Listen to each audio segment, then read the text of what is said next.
go. It's like, my desk is a mess. I need to clean it, but also I don't want to because there's just like a bunch of random pieces of fursuit bits everywhere. And it makes me anxious because I feel like if I clean it, I'll lose all of them. I gotta stop doing that. I gotta like follow a project through, or like somehow create little spaces to put all of my fursuit bits because there's just like pieces of paw sitting everywhere. I haven't streamed in a hot minute, and I apologize for that. I've just things have been, I don't know. If you follow me on my social media, um, then you'll know what's up. Your teeth hurt like butt. Okay. In my experience, butts don't hurt that much, so every time I see your fursuit lives, I'm making mine as well. That's good. What's wrong with y'all's teeth that they hurt?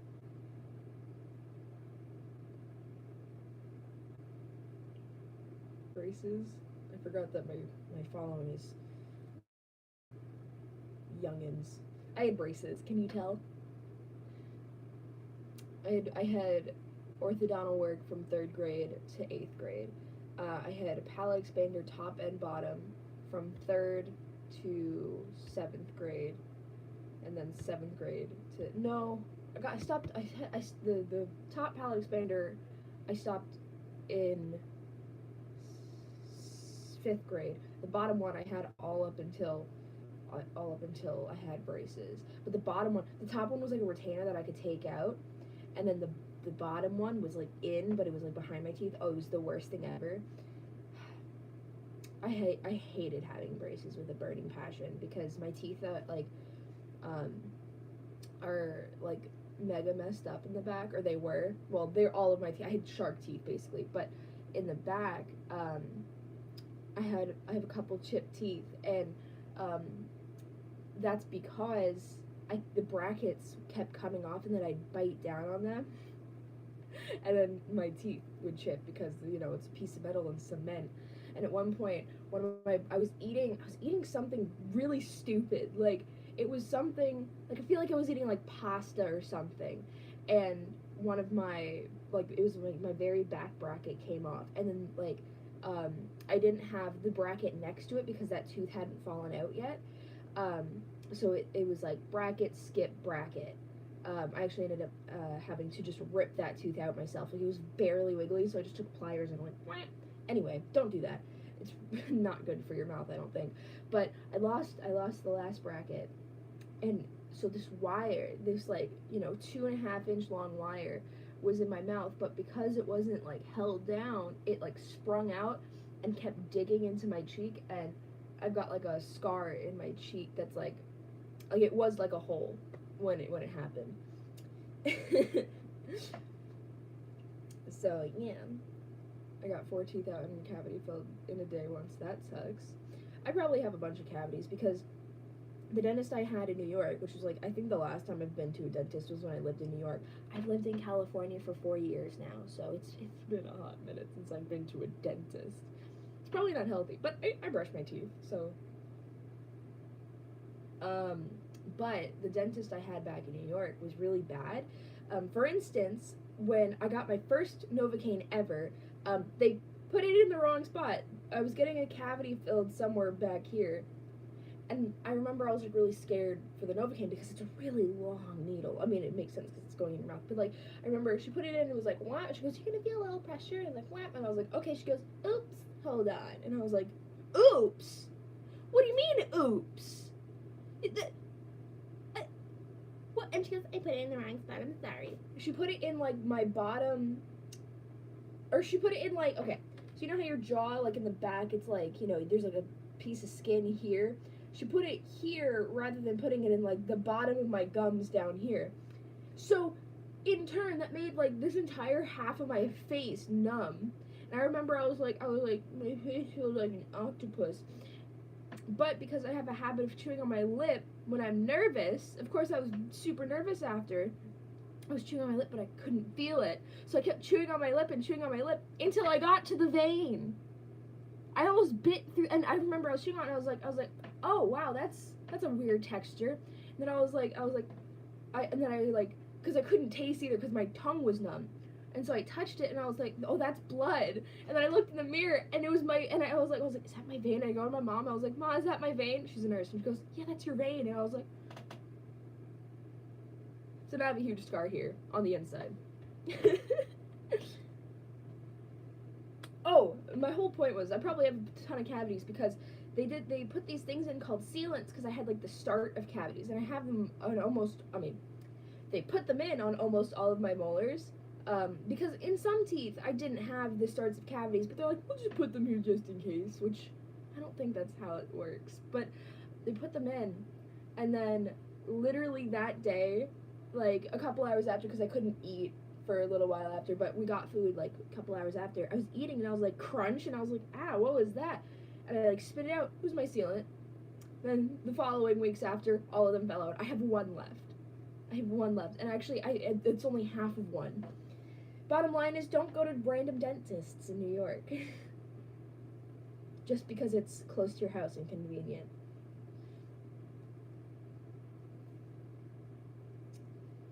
Okay, I'm sorry. I haven't been reading comments because I've been talking about my teeth. California represent. I hate this place. That's mood. Like, I was forced to move back to California because I was born here, then I moved to New York when I was young. I grew up there, and then in 2014 I was forced back here because my mom is so stupid and just ruined everything. And here's the thing, and I think this is why I'm like, I hate my life so much. I had everything planned out when I lived in New York. I was in 9th grade, and I was like, okay, in next year because I was taking advanced science classes already, and I was like, it was getting near the end of the year. I was like, okay, so in 10th grade, I'm going to take marine biology, zoology, I'm going to take chemistry, so I was going to take 3 sciences, and then I wasn't going to have a lunch period. Like, I was so into school back then. And then I was like, okay, then in 11th and 12th grade, I'm going to do BOCES for animals, which I was already doing during the summer, so I was like, I already knew what was up. And then I was like, and I'm going to get my vet tech in that program, and then I'm going to do an internship, which I'm going to get through this program, add a vet, and then go to college for marine biology. And then my parents were like, they didn't tell me, they're like, and then that summer, they're like, in 2 weeks, we're moving to California, and I was like, what? And then we moved out here, and that's when I started wanting to die. Fun fact. And actually, since then, I took marine biology in 10th grade, and that was the only highlight of my entire school career. And now I just have no aspirations in life. No motivation to do anything with myself, which isn't a healthy mentality. Go to school, kids.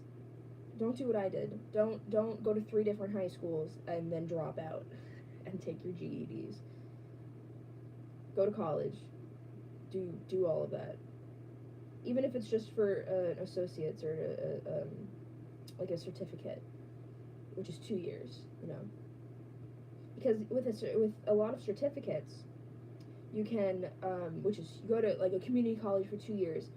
A lot of certificates are for transfer. So all of that stuff you did for those 2 years, you can transfer to a big school if you do decide, in a year or two, that you do want to go to a big school, which is pretty cool. When my parents forced me to do college for 1 semester, which I actually didn't do college for 1 semester, I never showed up and got disenrolled and then pretended to go for an entire semester. In reality, I would just leave the house and go to Starbucks for an hour and a half each day. But that's what I was doing, was associate for transfer, or certificate for transfer, whatever it's called. But I couldn't do it. couldn't show up. My mom keeps saying that she's gonna send me to Otis, which is an art college here in California, which is the art college that my art teacher in high school kept like pushing me to go to. She goes, oh, you should go to Otis, you should go to Otis. It's not as good as Pasadena Art Center, but it's also you know, way cheaper than Pasadena Art Center, which is like, Pasadena Art Center is an incredible college. I did a tour there, and the campus, like, okay, in my brain, Pasadena is this like hot, scummy town. Then you go to Pasadena Art Center, it's like up in the forest. It's oh my god, it's such a beautiful campus, and like the work that this, and like that's the thing, you have to pay so much money to get there that like only like really good artists, and a lot of the kids who go there, they actually pay each semester by doing this scholarship thing that they do, which is like each semester. Actually, I think it's actually each quarter, not even each semester. It's like, you know, because it's so expensive. They do this like contest where you submit, you know, a project, and whoever has the best one gets like a free quarter or whatever, which is like really cool. But it's like, that's a lot of pressure. If you don't have rich parents, then you know you out of luck. Which, when a couple Thanksgivings ago, I had a fursuit head in my car that I had made, and my family, like, they were like, oh, what are you doing? And I was like, oh, I make costumes. And they're like, oh, and I was like, oh, like this. And I went to my car and got it. They're like, what? And I was like, okay. And then I got it like a letter a couple weeks later, and it was like, my somehow rich uncle, I don't know how he's rich. He lives in the Santa Clarita Hills with a Ferrari and a massive mansion. I have no idea how he's rich.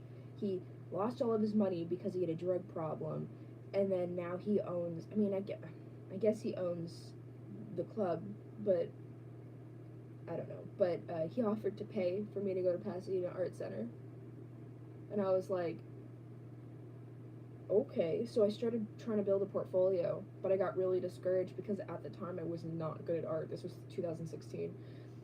I was really bad at art. Like, I had never run background practice or anything like that. I couldn't draw humans, so I gave up. I was gonna go for illustration, but I gave up because I got so discouraged by my art.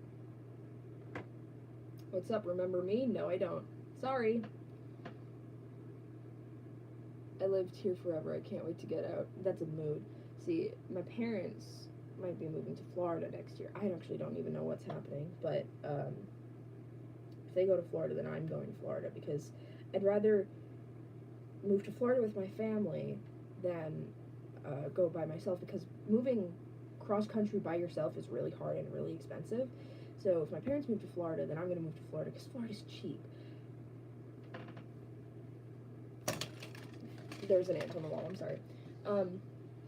However, my mom keeps telling me I should move to Canada, which, like, as the days go on, I want to.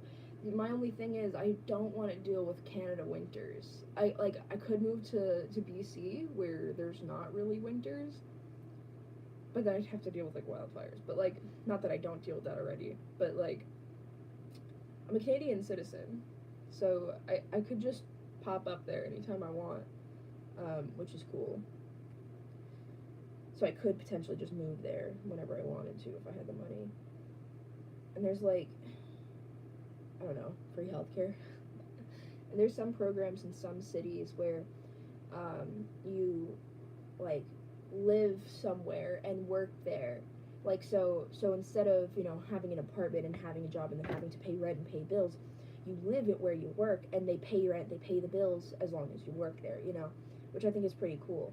So basically they just deduct all the bills from your paycheck, so you don't have to worry about, oh my god, I have to pay my rent on time, I have to pay my electricity on time, I have to pay my heat on time. They just do it, and then you get, you know, the deducted money, which I think is pretty cool. That's something that I would probably want to do, because I am really bad at paying my bills. The only bill I am really good at consistently paying is my phone bill, and that's because I need my phone. But also I get updates for it. Like, I get notifications on my phone that says, like, hey, you gotta pay, and I'm like, okay, cool. But I have a really hard time paying for adult things, which is bad, because then I spend all my money on this dumb stuff.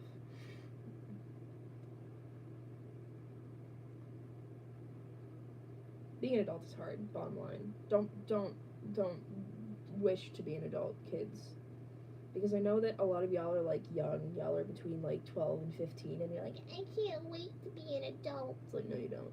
You really don't. It sucks. Especially if you have sucky parents. Because it just makes it harder. Like, I envy the people who, you know, their parents pay for their college, and after college, the parents are like, yeah, you can move back in until you, you know, get on your feet and find a job that has to do with your major and, you know, all this, and it's like, I envy that. Like, I don't understand that at all. Meanwhile, my parents are like, you can eat anything in this house. And then I ask to eat something, and they're like, no. It's like, okay. Cool. Although, after yesterday's events, my dad felt bad and got me fries today, which is pretty cool. Why is my phone blinking when I don't have any notifications? Don't fake me out like that.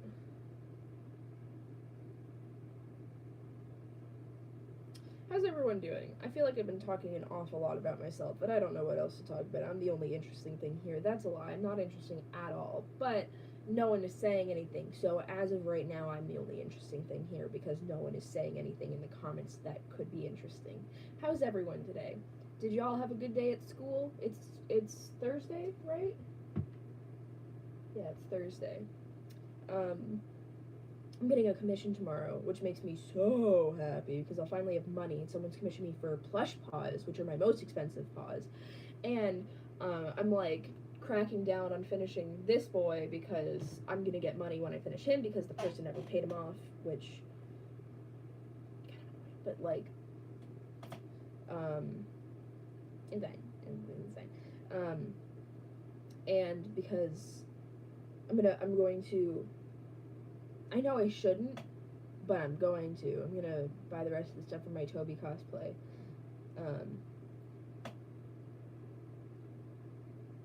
Which is, all I have to buy is the ring, the shoes, and the cloak. Which is exciting. What are people saying? My girlfriend got grounded from phone for the weekend. Super bored. That's a mood. Was my comment deleted? I don't know, was it? Oof, same but a different place. Bug, you would live near me. If you moved to Florida, say hi to the YouTuber Flamingo/Albert. No, I don't know who that is. I would live near you if I was where? Florida or Canada? Either way. What is on my screen? Do you see this? Is my camera broken? It's still there. I don't have any cracks on my screen, but there's no fur there that I can see at least. Huh. That's frustrating. What is that? That's annoying. Whatever. It's fine.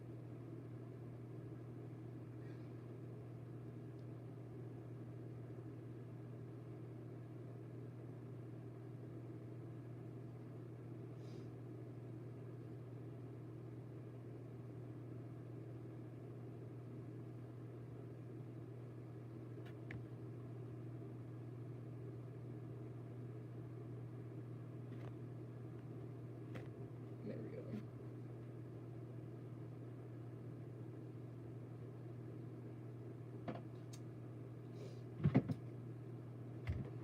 I don't know if my chat is slow or if it's just not updating because it won't. Yeah, I don't think it's updating because it won't update and then I'll just get like an influx of like 14 messages. Let me open it on my phone to see if the chat is moving. I apologize if you say something and I don't see it. Yeah, see, there it goes. Influx of messages. Why? Why is it doing this? I wish to move away from America's basement. Whoa, okay, yeah, see. I hate school. That's a mood. I'd love to live in Canada. I'm in Minnesota. I've been to Minnesota once. I was stuck in the airport in Minneapolis for like a day and a half, like 24 hours. Because their flight got canceled. Anyway, living in Canada is a dream, TBH. I honestly think I want to move there, but like at the same time, I haven't been to Canada in nearly a decade.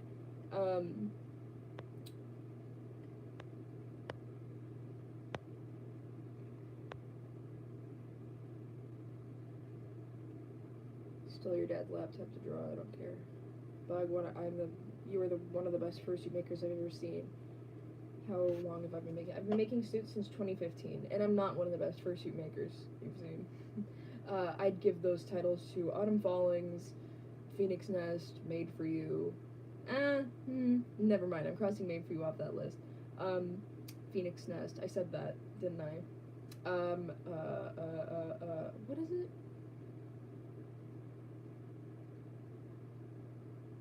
I can't. Oh, that's Furred Up. They're a good one. Eno, which is Sky Pro. She's really good. Batitude. There's a lot of makers that are better than me. People say I'm good at suit making, but I suck at it. Okay. Mood.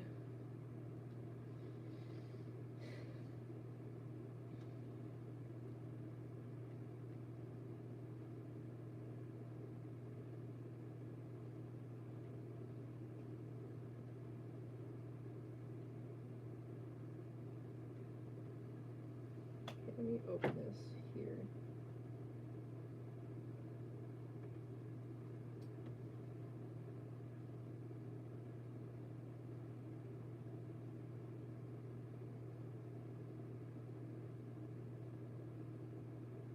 How delayed is this?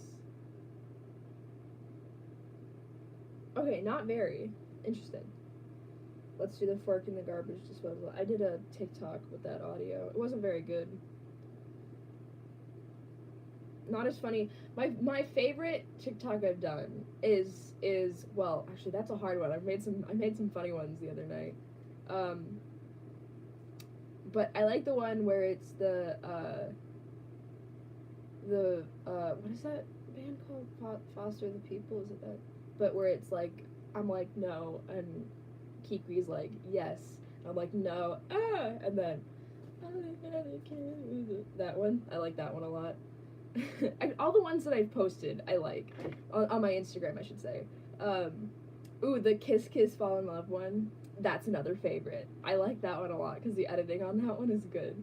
I did one with the Lazy Town, like bake a pretty cake, but the editing on it was off. Like when I would cut it, the audio, it sounded right, but then when it processed, it was wrong. So whatever. TikTok suspended you because they're horrible. I'm surprised I haven't gotten suspended. I've gotten like 4 videos taken down by them. 2 of them. Okay, I don't understand. I posted my Sasunaru video where it's like I posted that on my Human Art account, and I posted on my Instagram story too. And it was like a cute picture of Naruto with his arm around Sasuke, and then Sasuke's like, yeah. And then what audio did I use for that one? I don't know, but it like smash into screens, then it comes out, and then it's NSFW of them. But you couldn't see anything that it was NSFW because I shook the screen too, so it's like you couldn't tell what was going on, but you could tell that, you know, what was going on.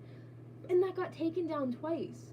But I have a video up of me literally whipping out my bad dragon. 2 of them up, and they haven't gotten taken down. I don't get it. They suspended because you're buying stuff? You're buying fans? You like the dead leg one? Dead leg?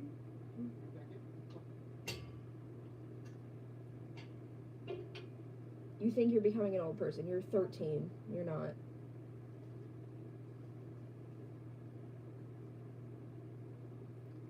I like how half-dressed 12-year-olds are allowed to grind. But yeah! Literally. It I made a, yeah, I remember, you're the most frequent stream viewer, I remember who you are. And then I know who Virtual Kid Avenue is because we're mutuals now. But, what was I saying? Oh, I made a video about that. There was this, like, thing, and it's like, I did a duet with these people who they made a really NSFW video, and I was like, like, I had, like, papers, and I was like, hey, TikTok, how is this allowed? But cosplayers keep getting reported. There's, like, a group, like, a bunch of cosplayers that keep getting reported for using, like, obviously fake SFX makeup, or even just, like, having red paint on their face, which might not even be blood. It just might be a character's markings. Like, I saw a Gara cosplayer get taken down for having the love kanji on their head just because it was red. Like, what? It doesn't make sense. And then there's all these racist, like, horrible people on there that, and then but if you're saying, like, hey, you're racist, hey, you're insert word here, phobic, they're like, oh, and it's like, stop being so sensitive, you snowflake. It's like, no, just be a decent human being. Like, okay, yes, the have you heard of LGBT? Like, yes, that got annoying really quickly. But just because someone posts something that they're proud of their gender or whatever, doesn't mean you can, hate on them and invalidate them or anything like that. I agree that by being on the internet, you're opening up yourself to criticism. I'm on the internet. I know. Like, the first night I started my TikTok, I got like almost 900 followers in a day, in 24 hours. And so many people being like, oh, furry's disgusting, whatever. It's like, yes, I agree. I've made that so clear on my TikTok. Like, my goal is to get into cringe comp. I've been in like 3 or 4 cringe comps now. I'm still doing it because it's fun.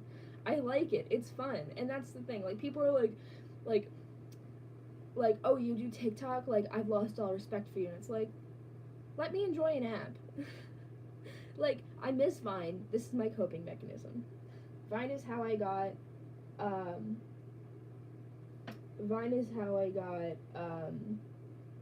my name out in the fandom. So, I don't know, it brings me back to those days. There's a lot of gatekeeping on the app. Like, the thing that makes me so angry is that I see these dudes making fun of cosplayers, like, especially like I've seen these dudes make fun of Naruto cosplayers. Then they'll wear an Akatsuki cloak with cloud goggles, and it's like, why you're making fun of cosplayers, but you're doing literally the same thing as they are, except you're doing a duet with someone of you running up and smashing your butt into the screen. That's the thing. These dudes duet with these people that are, making content that they like whether it be me doing, something with a furry using a funny audio, or a cosplayer that's, doing a lip sync, and they'll show up and then do they'll walk through a door in the background and then look at the screen, go to walk out, and then sprint up to the screen and smash into the screen. And that's what their entire content is. That's all they do. And they get popular for that. And it's like, or they'll start Fortnite dancing, and it's like, or they'll pull out a Nerf gun or whatever, or pretend to hang themselves, and it's like, you're the one who's watching my content. Thank you for the views. What? That's the funniest thing on my why not to be a plush tutor video. There's a bunch of comments, which they might be taken down now because of YouTube's commenting system, but I'm not sure. I don't really check the comments that often. I really only check comments in the first week of me uploading a video. But, which, by the way, I have a video that I'm editing right now about why furry coming out stories are stupid.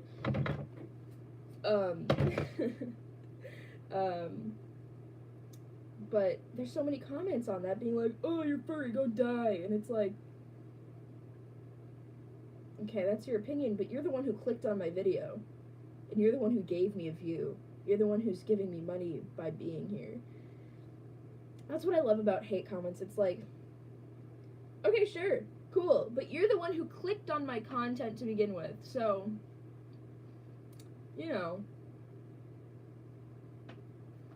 I'm not on TikTok anymore, but wouldn't it make sense to give the original person power to delete those videos? Yeah. I don't know if if you do a duet with someone, I don't know if the original, like, if you delete the original video, I don't think those duets go away. But I wish it worked like that. That if you made an original, like, if you made a video and then a bunch of people duetted it, I wish that if you deleted the original video, it would delete the duets. But the problem with that is there's people who do duets to duets and, you know, make these long chains. So, I don't know. Apparently, I saw a thing today that TikTok announced on Twitter that they're going to be shutting down in October. Which, oh, it's October. Hold on. Or maybe it was November. I'm not sure. I'm going to look right now at TikTok.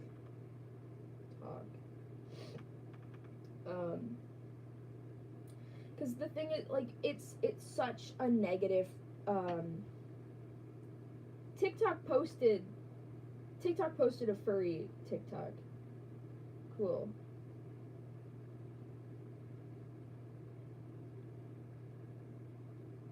Oh no, I'm lying, they didn't announce that, it must have been fake. Well, okay. That makes me, they literally tweeted, they didn't tweet a TikTok, but they literally just tweeted in words, what is it? Why do good girls like bad guys? Hold on. Yeah, they literally tweeted words. Why do good girls like bad guys? I had this question for a real long time. What are people saying? Hold on. Bug, where'd you get your shirt? Hot Topic, yeah. You're not shutting down, it's fake. Yep. I go to a concert in November. Congratulations.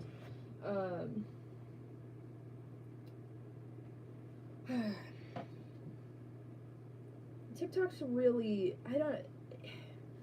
I don't understand TikTok at all, because they take down videos that are funny, like genuinely funny, or it's just a cosplayer doing a lip sync, but they allow so much hate and intolerance on the app to stay up. It's insane.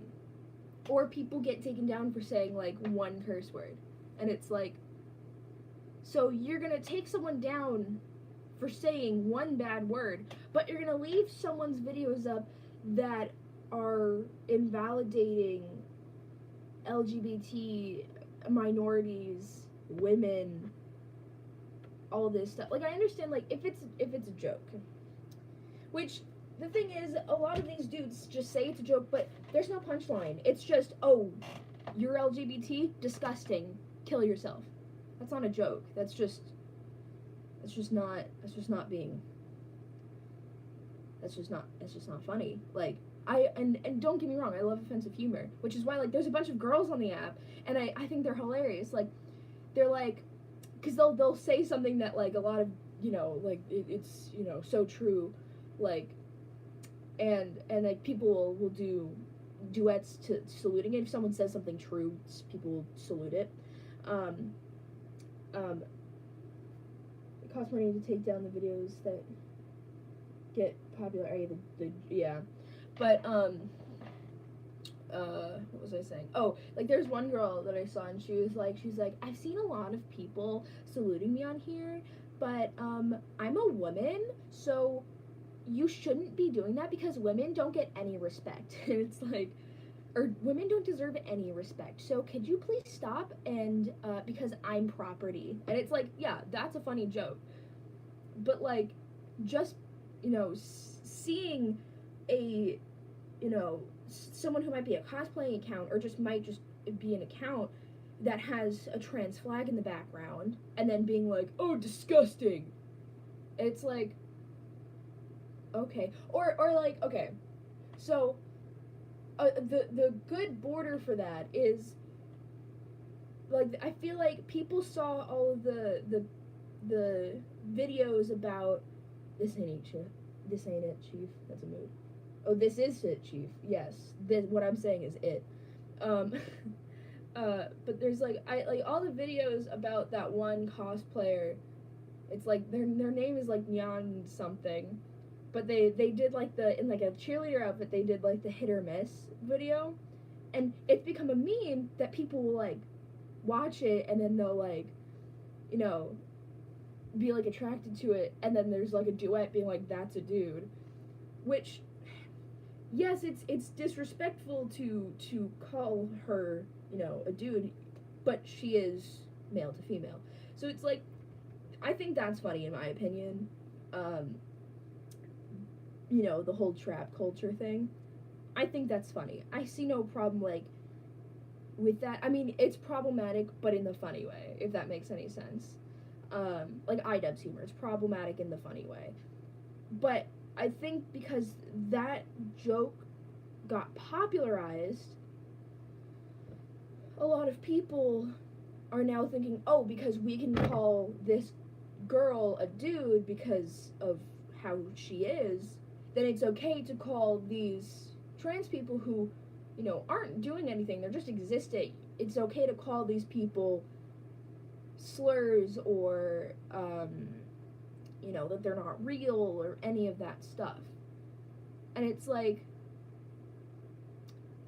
no. No.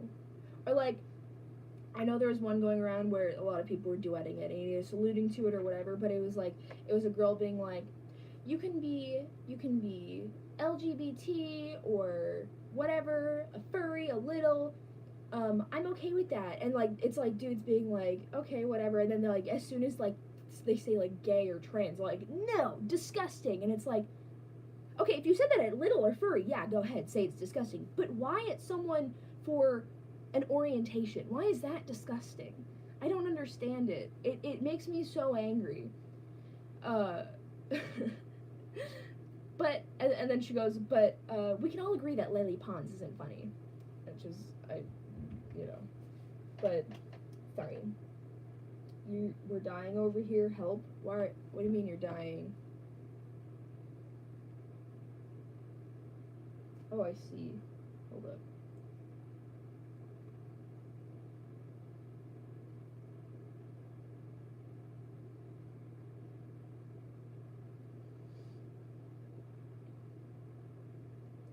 I got really distracted.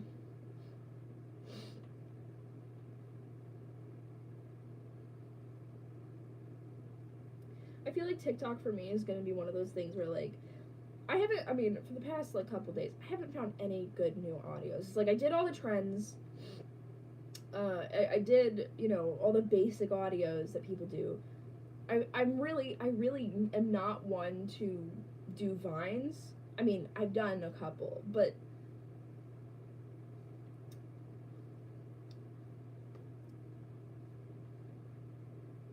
you know, like, I feel like I'm just gonna, I mean, get bored with it and just stop using it.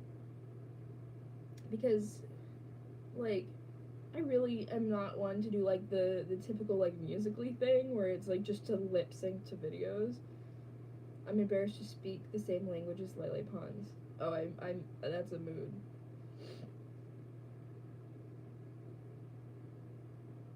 I feel bad for all the Latina girls in the world that people see Lele Pons content and think, oh, Latina girls are like this. It's like,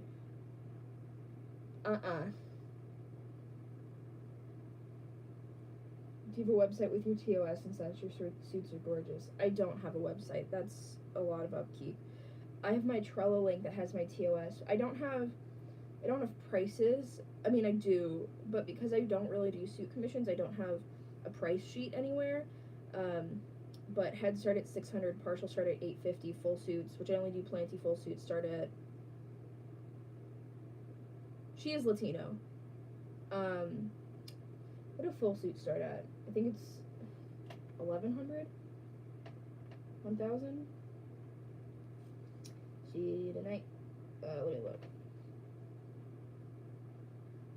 I don't do digigrade because I don't know how to do. I've done one digi suit before, but it was only legs. When I tried to make a digi full suit, it did not work at all. Something went horribly wrong, and I don't know what happened. Yeah, full suit started at 1,100. Paws, flat paws are 75, puffy paws are 125, plush paws are 200.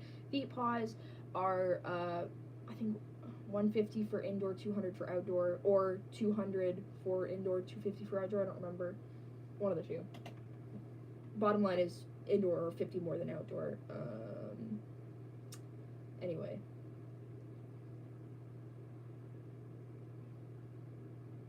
Yeah, like saying, like, Latino covers, like, Spanish people, Portuguese, all of South America, all of Central America, and then, you know, anyone who, you know, has the descendants.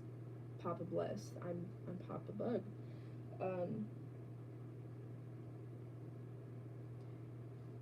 I remember when I was talking about something with a person I used to talk to who was, like, a major SJW, and he was the most annoying thing ever.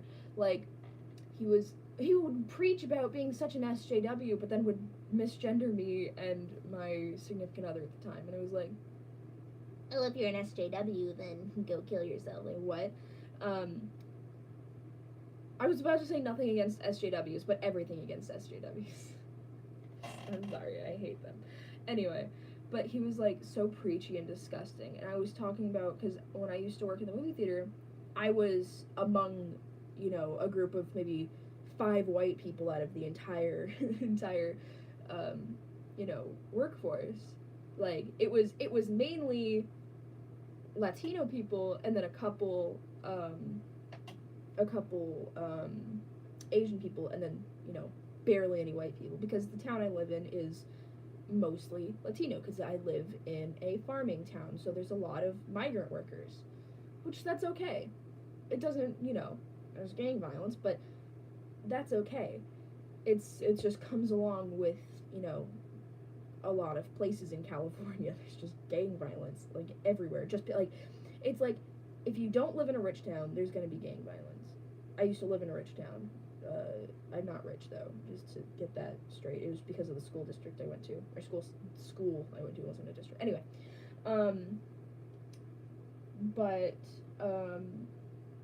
right, my SJW friend at the time.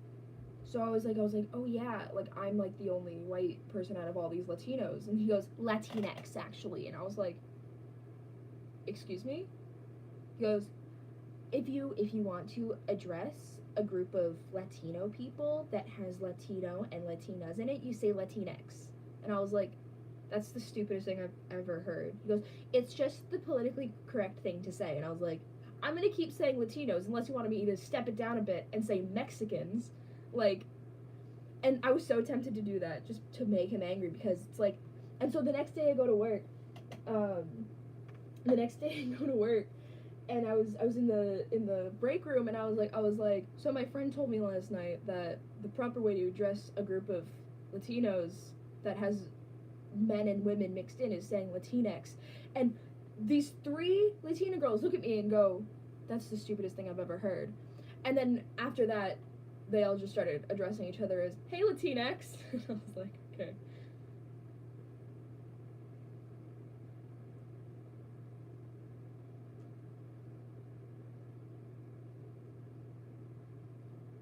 I should have done it. I mean, oh, he also got angry when I mentioned that people would get angry at me for not being able to speak Spanish, even though we're in America. And I was ranting about that. I was like, oh my god, today this dude came to my register, and he only spoke Spanish, and there wasn't anyone around that was available to translate. So I was like, he was getting angry at me for not being able to speak Spanish. And I was like, but that's the stupidest thing I've ever heard. We live in America. He goes, what do you mean we live in America? And I was like, we live in America. Our language is English. He goes, no, we have a variety of languages in America. I was like, no, our language is English. Yes, there's people here that speak other languages. America is a melting pot. But if you come to America and get angry at someone for not speaking your native language, that's the stupidest thing I've ever heard. That would be like me going to China, going to a traditional Chinese restaurant in just some random, like, neighborhood, not, you know, an urbanized place, going to just a random neighborhood to get, you know, dumplings. Or even like a street food cart. and then being angry that there was no English translations on their menu and that they didn't speak English.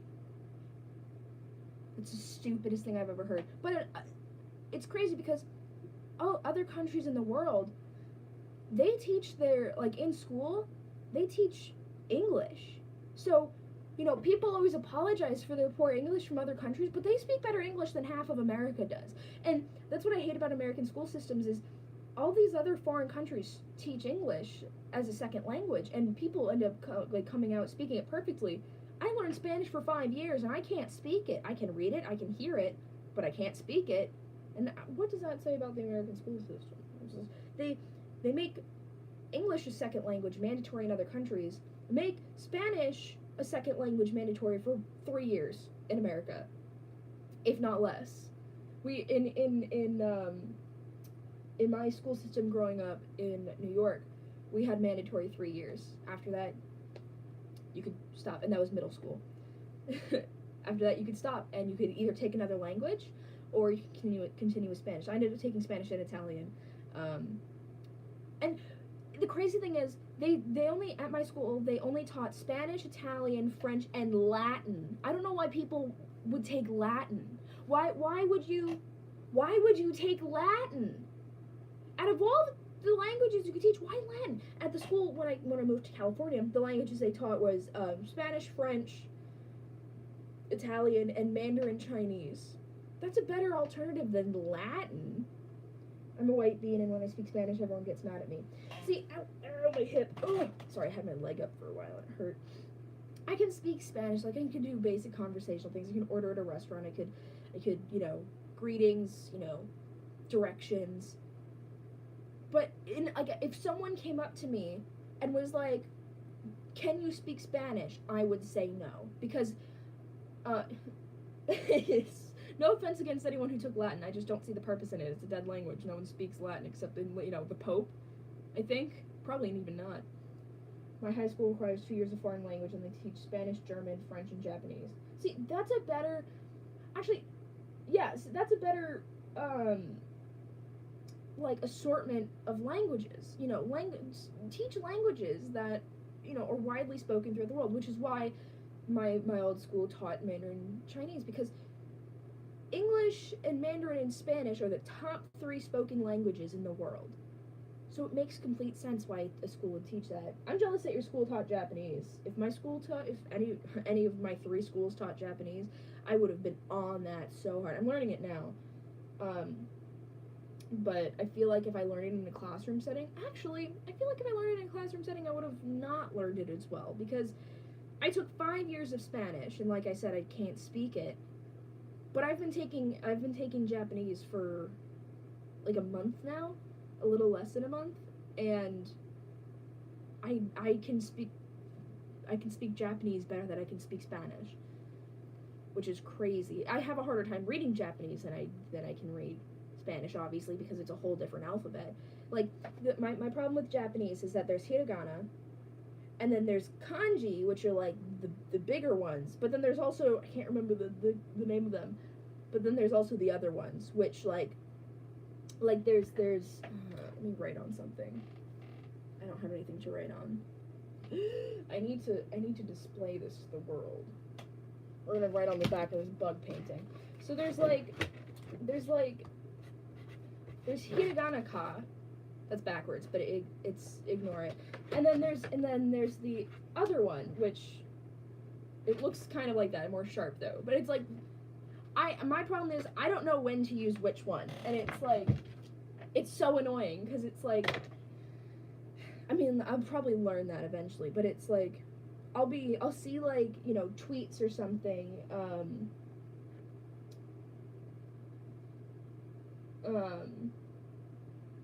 the 3 writing systems are hiragana. Yeah, the katakana. But I'll see tweets, and it's like they'll use them like randomly, and it's like, when do I use which ones? Because like when I first started, because I'm using Duolingo to learn it because it's free, and for me it works really well, except sometimes the little owl comes to try and murder my family because I missed 2 days of a lesson. But like when I first was learning it, it only used hiragana. So it was like, okay, yeah, I have these down pat. I can read these. You know, I know what all these mean. And then I go out into the world and I'll be like, you know, or like I follow Tasty Japan and I'll be like, oh, they're making okonomiyaki, cool. But then they'll be listing the ingredients. I'm like, but what, because I don't know all of the. Japanese is hard, but for some reason I'm picking it up really well. I have a really good knack for languages. I became, you know, semi-fluent in Italian in a year, so I have a knack for it. I don't know why. Spanish, I have never had a knack for speaking Spanish, which is annoying. I don't know, like, Italian was so much easier for me, and I remember on my Spanish final in 8th grade, I wrote half of it in Italian because I couldn't remember the Spanish words. I still got a 97 on that test because luckily the teacher was like, I know what you're trying to say, just speak Spanish next time instead of Italian. And I was like, okay, thank you. And I remember the word it switched over on, instead of saying like vamos a la playa, I said vamos a la spiaggia, which is beach in Italian. And then after that I wrote like 3 sentences all in Italian, and I was like, and then I realized it and I was like because I wrote andiamo and I was like, oh wait, oh no. Or like I wrote mangiare or something. There's an ant, I'm sorry. You're learning Korean and it's a little hard. Korean, I don't know anything about Korean. I just can notice, I just know the differences between Korean, Japanese, and like Chinese, like in terms of the lettering. Ooh, speaking of Korean and just going back to the TikTok, so I liked a couple videos from cute Asian boys. So my feed is 90% cute Asian boys, but along with that comes the creepy BTS girls or just K-pop girls. So I'm not into K-pop at all. I haven't ever heard their music except for in these TikToks. I'm not a fan of it. It's just not my jam. They overwork those poor people, like, to the point of, like, there's, like, I don't know if it was a K-pop girl group or one of the dudes, but, like, there's been times where they throw up on stage, they pass out, because they're overworked. And, like, I think one of the K-pop boys is in like, a neck brace right now. I saw something about that on TikTok. But, these girls are so creepy. It's like, and I actually saw something about this because I follow a lot of fandom accounts because I like Dan and Phil, and I actually have unfollowed a bunch of them. There's like a couple that I still follow just because they post good memes, and they're not cringy. But a lot of people in the fandom, like PH fandom, like these dudes, a lot of the girls who are into Dan and Phil stopped watching Dan and Phil and have gotten really into K-pop. And I remember someone tweeting about it, being like, why is the fandom dying? And then someone responded saying, they're all becoming part of the BTS army because Dan and Phil haven't been putting out content for them to fetishize. And I was like, they've moved on from 2 British boys that, you know, had slightly homosexual tendencies, and moved on to, I think, what is there, 7 of them? 7 Korean boys that have slightly homosexual tendencies. They moved on from they moved, like, do you see what I'm saying? Like, because Dan and Phil hadn't been putting out enough gay content for them, they moved on to the Korean boys to fetishize, and it's disgusting. I used to ship Dan and Phil because, like, I didn't know that it was, like, disgusting to ship, you know, real people, because at the time in the YouTube verse, back in, like, 2013, it was a joke on YouTube. It was like, oh, like Tyler Oakley would make hashtags out of it. Like, anytime he'd have someone collab with them, he'd be like, oh, Troiler, or, that's the only one I can think of. But, like, and so I just thought, like, oh, it's, you know, it's just because he's friends with them and, you know, they do these cute things together. And back in the day, I wouldn't read, like, smut, I would read, like, domestic stuff, because that's the stuff that would make my metaphorical peen hard, is domestic stuff. I have read, smut, and I'm ashamed of it. It's gross. I hate when people ship real people. It's so nasty. I also hate when people cosplay real people. I find that really strange, and I see a lot of that because of my For You page is all full of cute Asian boys. It's also full of random girls cosplaying these cute Asian boys, and it's like, why? It's weird. Like, I understand for Halloween. For Halloween, yeah, it makes sense. I've seen lots of people do Miranda Sings, Rhett and Link, Shane Dawson. That's really it. But, like, yeah, for Halloween, I get it. Because it's a popular, figure. But, like, why would you just do it for fun? I find that so strange. I know I'm remembering the 2000s. Okay. I remember the 2000s. It's a good time. Ren and Stimpy was still on air on Nickelodeon, not on adult channels. Mr. Meaty was giving me nightmares. Cartoons were on Disney Channel still. Times were good. Hannah Montana. That's So Raven. You know what makes me sad? All of the shows on Disney Channel now, to my knowledge, are full of white people. Never have we ever gotten a full black cast since, like, I think Corey in the House. And that makes me sad. And Disney Channel's whitewashed now, to my knowledge at least. Because I don't remember. I haven't watched. I don't have TV. I mean, I have. Oh, you can't see it, but I have a TV. I just don't have cable. So prove me wrong if there's a show on Disney Channel right now with a mostly black cast, but usually there's just like the token black kid. Mr. Meaty was my favorite cartoon, and I don't know why. Clearly, you don't know what Mr. Meaty was because it wasn't a cartoon. Corey in the House was the best anime, yes, I agree. There's a show called Raven's Home, and it's a mostly black cast. Okay. Does it have something to do with That's So Raven? Because if not, then... Okay, with Raven Simone, which is That's So Raven. See, I feel like they were just playing on the nostalgia. What was that? The Proud Family, that was another good one. I don't know why. Why was it that in the early 2000s they had more progressive shows than now? TBT to when that's, Good Luck Charlie got canceled because they had two moms in it. That puppet show gave me PTSD. Same. Like, there's certain episodes that are like burned into my brain that like I can't get out. Like, who thought? And I remember it was on Nickelodeon for like barely any time, and then it was moved to Nicktoons. Nickelodeon really had a monopoly because like I remember when, because it used to be they had the one channel. It was Nick Jr. in the morning, Nickelodeon during the day, and then Nick at night. Oh, George Lopez. I remember. I was like, I would be drifting off to sleep, and then I'd hear, and I would snap away.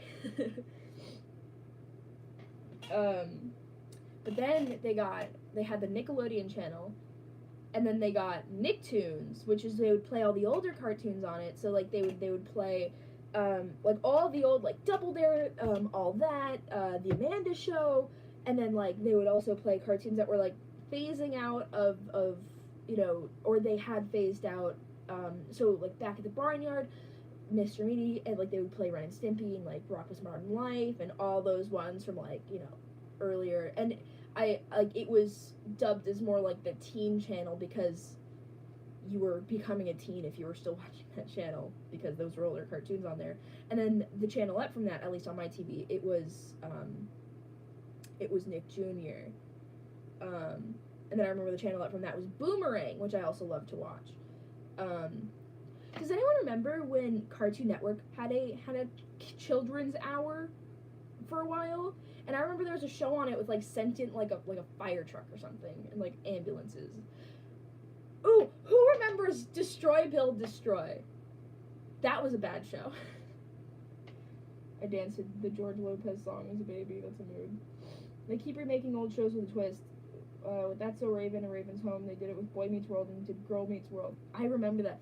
I remember watching it. Like, I feel like they're like it's like Boruto.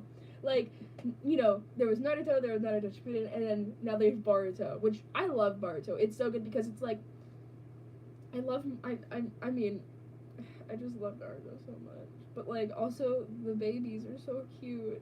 But also it's like who made Metal Lee? Who did he get birthed from? Where? Because I know that Rock Lee did not birth him. Did Rock Lee just like plant a green jumpsuit and then 30 days later Metal Lee was born? I hope so.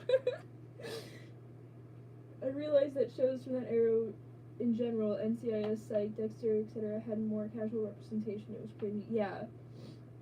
Like, it's so weird. Like, back in the day, I just threw this tooth. Back in the day, shows had like a much wider representation of minorities. I don't know about LGBT. Well, I feel like there was always a gay guy on shows. But like they had a much more casual representation back then. It was just like, yeah, they're here, cool. But now, because of the SJWs, it's more like, you're not giving us LGBT representation. You're not giving us minority representation. And then the studios are like, okay, and then they'll just throw in a token black kid, a token gay kid, and it's like, okay, now it's forced. It's like before it was just like it just was there. Cat dog. Oh heck yeah, cat dog, cat dog, cat dog. I miss that the shows back then were so disgusting. Like I don't know why, but shows back then were just so gross. Like the animation was disgusting, but also like so beautifully disgusting in a way. Like it wasn't a solid frame with blinking eyes and moving mouths. Cough cough, Steven Universe. I have Rose Diamond on my shirt, actually, not Pink Quartz. Like Ren and Stimpy was a disgusting show, but the animation was just so good because it was so exaggerated and so just like, oh, so good. And I miss shows like that. Like a lot of people hate that Ed, Edd n Eddy was like jittery. I love that so much. It's so good. Cartoons nowadays, like, I love a lot of the premises for it, like Steven Universe, amazing concept, horrible execution. I mean, I still watch it, I still love it, but horrible execution. Invader Zim, oh yes, Invader Zim's disgusting, but I love it. The show is Andy make the main character gay. What? They're both pink, I know. What's up, buddy, how are you? I'm fine. We're talking about cartoons. I don't know. I grew up in an era where like kids shows were allowed to be raunchy. Kids shows were allowed to be disgusting. Hanna-Barbera, come back to us. Wizards of Waverly Place was also a favorite. I loved Wizards of Waverly Place. Oh, fun fact about me, because I loved boys so much back then, and fan art of, like, people, I mean, I'm sure it existed, but not to my knowledge. Like, I had Tumblr, but, like, it was more, actually, why did I have Tumblr back then? I didn't really know what I used, I can't remember what I used Tumblr for. Fun fact, the Tumblr I have now is the same Tumblr I've had since 2012. What was I saying? Oh, I would search, like, David Henry shirtless, just because I wanted to see his body.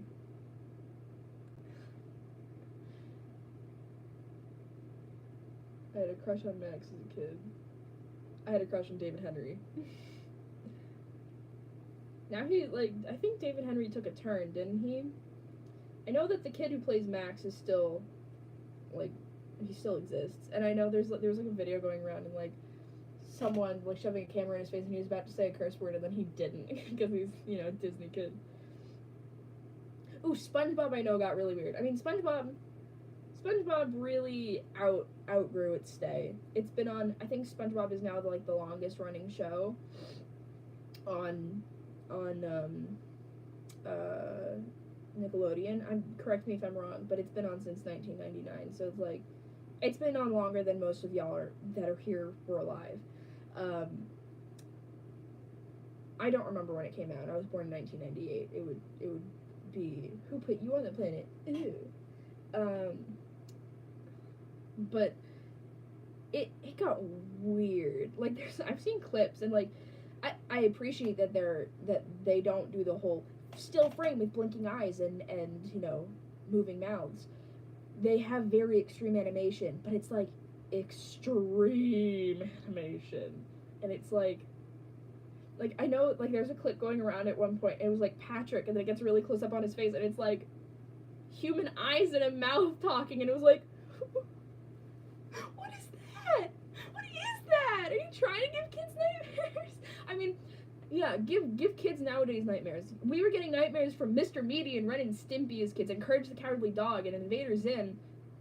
So why can't kids nowadays get nightmares from cartoons? They're all like positive and acceptance and I don't know why, because it's not like my parents are weebs, but I grew up on anime. Literally, and it's not like, and I have an older sister, so it's not like my sister, and it's not like my sister's, you know, like that much, we're 3 years apart. So it's not like my sister had the conscious decision of, yes, I'm a weeb now, I like anime. We just had Sailor Moon as a kid, always. And, we didn't have the Japanese version, obviously, but, we just, like, I grew up on Sailor Moon, like, literally, from, you know, the youngest I can remember, we were always watching Sailor Moon. My sister, like, was obsessed with it, because she was blonde, and, you know, she had, like, super long hair, so it's, like, she was always, like, I'm Sailor Moon, and then I was always, Sailor Jupiter, if I had one, but, like, or if I had a costume, or Sailor Venus, oh, Rugrats was also really good. And then from Sailor Moon started, after Sailor Moon it was either, Dragon Ball, like, not Dragon Ball Z, not any of the other ones, Dragon Ball, the original, and then Pokemon, and then, I think my next anime after that was Naruto. I was real young when I started watching Naruto because it came out when I was young. I remember when Naruto Shippuden came out, and me and my sister were obsessed with it. My sister, because she's blonde, she was like, I'm Deidara, and I was like, okay. And I remember going to my sister and being like, my sister's name is Avalon, so we call her Av, and I'd be like, Av, like holding purple nail polish. I was like, paint my nails like Itachi. I want my nails to look like Itachi's.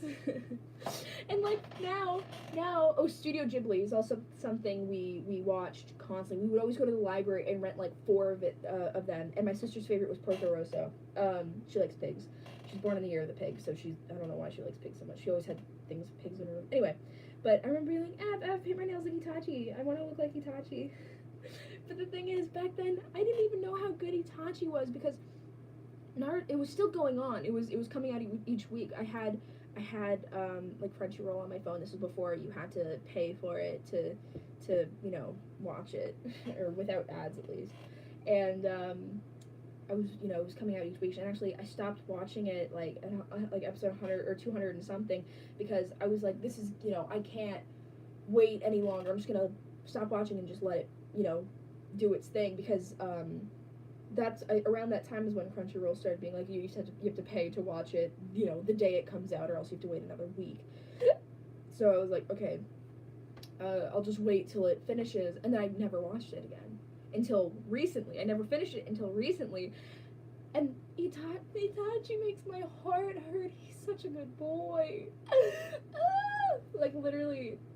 Naruto is the only thing that I can think about and start crying. Like, I'm not even joking. If I was ever in a movie and they're like, you need to cry, and it's like, okay, I'll just be like, Naruto, Itachi, Hinata, and Neji, and I'll just start sobbing.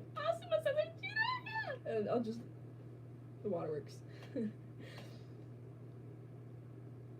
Brave Star, She-Ra. Ooh, She-Ra is a good one. He-Man, heck yeah. I remember my friend got me into He-Man, and she was really good at doing the Skeletor voice. It was weird. She also got me into Vocaloid when I was a kid, because she was like, oh my god, I have to show you this thing, and I was like, okay, and this was like, we were like 11, and she puts on, I think it's just called Po-Pee-Po, and I was like, what is this, and I was like, why is she holding celery? She goes, it's a leek, and I was like, okay. And then I found out my sister was really into it. Oh, my sister also got me into Hitalia, because I remember she was watching this thing. We had a Wii, and we had YouTube on the Wii, and I remember it was called YouTube XL, and then my sister goes, the YouTube for fat people, and I go, no, the YouTube for Sakura. So we called it Sakura YouTube from then on. Which is really messed up because she's not fat at all, but it was just, I don't know. Remember Puka? I do. Or Shaolin Showdown. Oh my god. Do you remember when Itachi died after poking Sasuke? Yes, I do. It makes me sad. And then at the end of Naruto Shippuden, Sasuke goes for his what is it?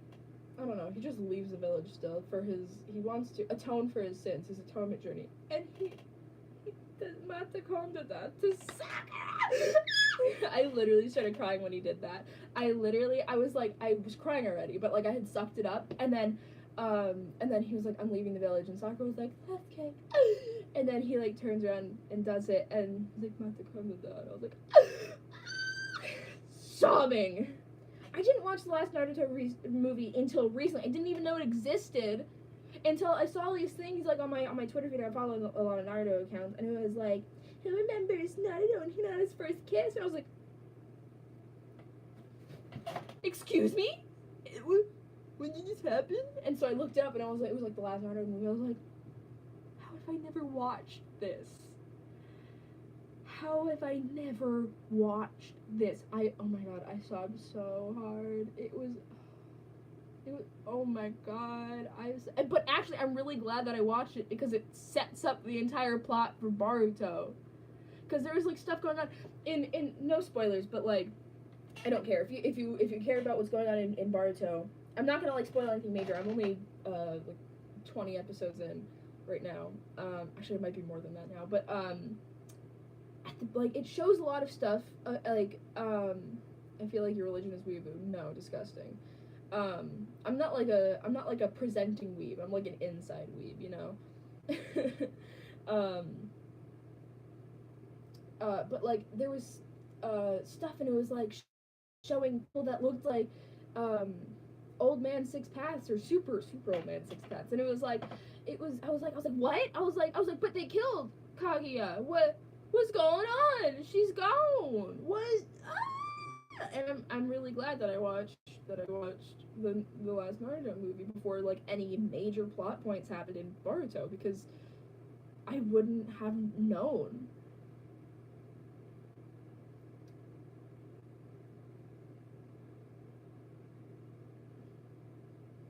I'm gonna go to bed. Thanks for the company while I did homework. Good night. Okay. Naruto is the only like anime that I like deeply care about. Like, literally, I've liked it for 10 years, probably more. Yeah, definitely more, because I remember back in the old days, before YouTube existed. Isn't that crazy? Before YouTube existed, or before it was popular. No, because 2005 it existed. So it was before YouTube was popularized, before there was a lot of content on YouTube. I would watch Naruto Flash animations on a Naruto Flash website, and it was my favorite thing ever. I loved it so much. It was like, oh my god. And I remember there was like songs and stuff. Like, when I rewatched it, I was like, why was I so obsessed with Toby? He was like not even like a good character for like at all. Like, he had like a couple Toby moments, but why did I like him so much? But I was like obsessed with Toby back then. And then when I rewatched it, I was like, I don't get it. What? Because he had like a couple funny Toby moments, like a couple like, oh, Toby's so cute, like maybe 3 episodes worth. That was it. And then after that, it was like, oh my god, he's such an evil person. Except he's not. He just, Madara really messed him up. Can I ask what the blue and purple thing in the Barbie movie? What? How many skin cells does Itachi have? What?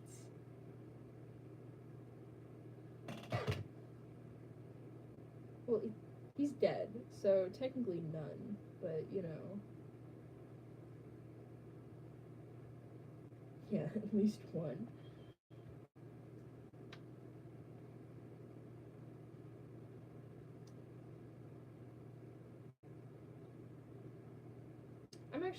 I should be getting my Toby mask in soon. And then I have to get a Katsuki cloak, which is like, I was planning on going to Spirit Halloween on November 1st when everything's gonna be 50% off and getting one. But they're silky looking, and that makes me like ew, because it just makes me think about like, because I have really calloused fingertips from sewing and from playing ukulele, and when I have like little bits of skin, because I pick at them too, because calluses are really annoying to have on your fingers because you can't feel things through your calluses.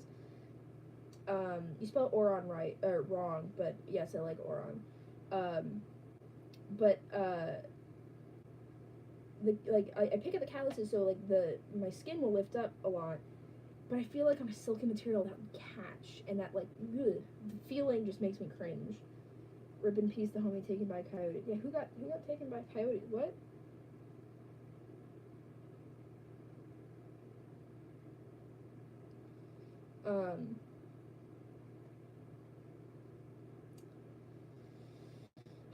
I feel like I had more to say about Naruto, but I'm sure y'all are getting annoyed with me at this point.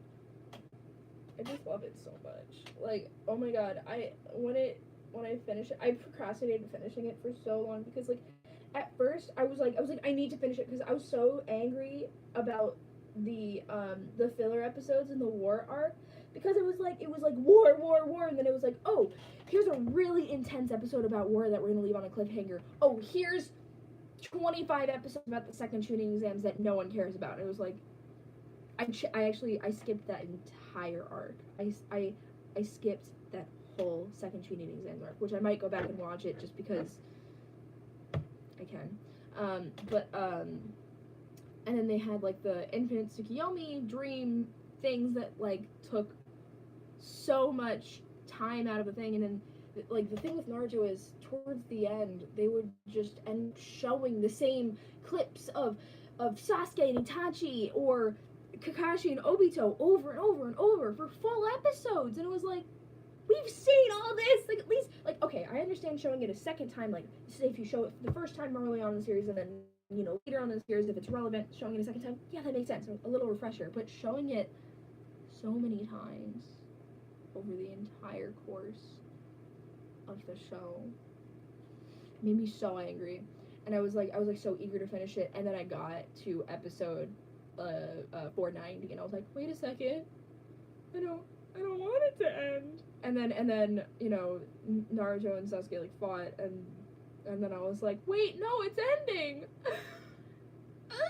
And I was like, no, I don't want it. And then I finished it, and I like, because before when I'd cry, like, well, when Jiraiya died, I full on sobbed because he's Jiraiya. But like, when Asuma died, you know, I was just like tearing, like I was like, but when like Jiraiya, I was like, and then when it ended, it was full on. I sobbed for like a good 20 minutes. If you follow my Instagram, you'll know that I made a comic recently of Kabuto should revive Jiraiya. No, they couldn't because he was at the bottom of the ocean, so the pressure destroyed his body. they've touched on that before. Because otherwise he would have revived him in the war, but because his body was at the bottom of, the ocean, they couldn't. It's like how when you bring, he would explode. It's like when you bring deep sea fish up, like the blobfish. If the blobfish is in its natural environment, it looks like a fish, but when they bring it up, its body implodes. The only animal that you can bring up from the bottom of the ocean to the surface without destroying it is a nautilus, which is a really ancient cephalopod. Yeah. Plus, Kabuto is good now. He's a good boy now. He owns the orphanage that he grew up in, which is really sweet. Although, I don't like that he still looks like Orochimaru. Grosses me out. Also, I love Orochimaru now. Before I was like, I don't like him, he's creepy, but now I love him. I love his love for Mitsuki. It makes me so happy. I also love how ambiguous he is now, because it's like, people keep asking, like when Chocho was like, I gotta find my real dad, because she didn't know that Choji could get skinny. She looked at Orochimaru and was like, well, would he be my mom or my dad? and then Mitsuki asked and was like, well, are you my mom or my dad? And then he was like, that doesn't matter. I was like, okay, mood. I just got a notification from Instagram saying, don't hug cacti. One of my contacts would like to, or is on Instagram. Don't hug cacti is not a contact. Wait, what are we talking about? Naruto. I'm talking about my love for, my problem is, I love every single person in the, forget Naruto right now. I mean, I love Mitsuki so much, and Chocho's adorable, but let's talk just Naruto Shippuden. I don't think there's a single character that I don't like. I mean, boys. I don't think there's a single boy that I don't like. Let's talk main cast. I love Naruto. I love Sasuke. I love Neji. Oh, Neji. I love Kiba. I love Choji. I love Shino. I love Lee. Oh, I love Lee so much. He's such a sweet baby boy. Who else is there? Oh, Shikamaru. I love Shikamaru so much. He's a good boy. Who else is in the main? I'm trying to think of the teams. Team 7 is Sasuke and Naruto. Team 8 is Shino and Kiba. Nishiki Inucho. I'm sorry if I'm forgetting a boy in the main cast, but I can't remember right now. I apologize. Akatsuki. I love Pain. I mean, I love Nagato, really, but, like, Pain is, the 6 of them, or 7, technically, because he's also Yahiko. Itachi. Love him. I love Itachi so much. Kisame. Shark Boy, except he's, lower on the list because, he didn't really have, any redemptions.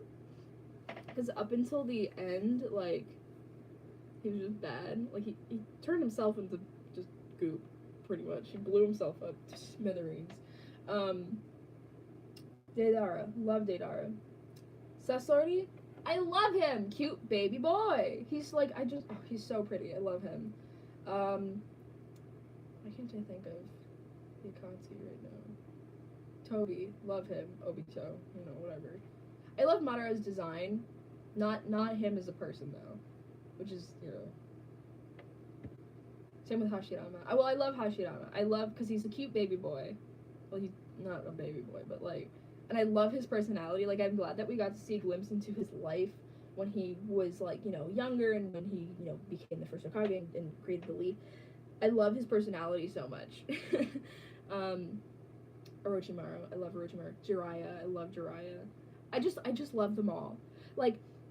I think the only characters that I really don't like in the series are Kakuzu. I love Kakuzu and Hidan. They're good. I don't like Kabuto. I mean, I respect that he's a good boy. But he took a real bad path in the end. I feel like Orochimaru has always been chaotic neutral in a way. Like, yeah, he's done evil stuff, but he's also very neutral on things, if that makes any sense. Or maybe he's lawful evil. I feel like he's more lawful evil. I don't know. But Kabuto turned full up, like, chaotic evil, and it was like, okay, whoa, bringing dead people back to life. I mean, Orochimaru did that too, but he didn't bring all the dead people back to life. He brought just, you know, a couple dead people, just the previous Hokages. You know, fave creepypasta. I don't have one. I don't like creepypastas. I like ARGs, not creepypastas. But, okay, that's enough talking about Naruto. Another anime that I really appreciate, just because I'm talking about anime, like if someone asks me my favorite animes, I always say Naruto, of course, and then Parasite the Maxim. I've watched Parasite the Maxim so many times, and it's so good. I love it so much because it presents, like, that deep issue of, you know, what is a life, you know, just because these things are inhabiting humans, does that mean it's fair to kill them? And it's kind of the same in Devilman Crybaby. You know, just because these people are possessed by devils, does that mean it's okay to kill them? You know, it's ooh, speaking of Parasite the Maxim, I've seen clips of the Venom.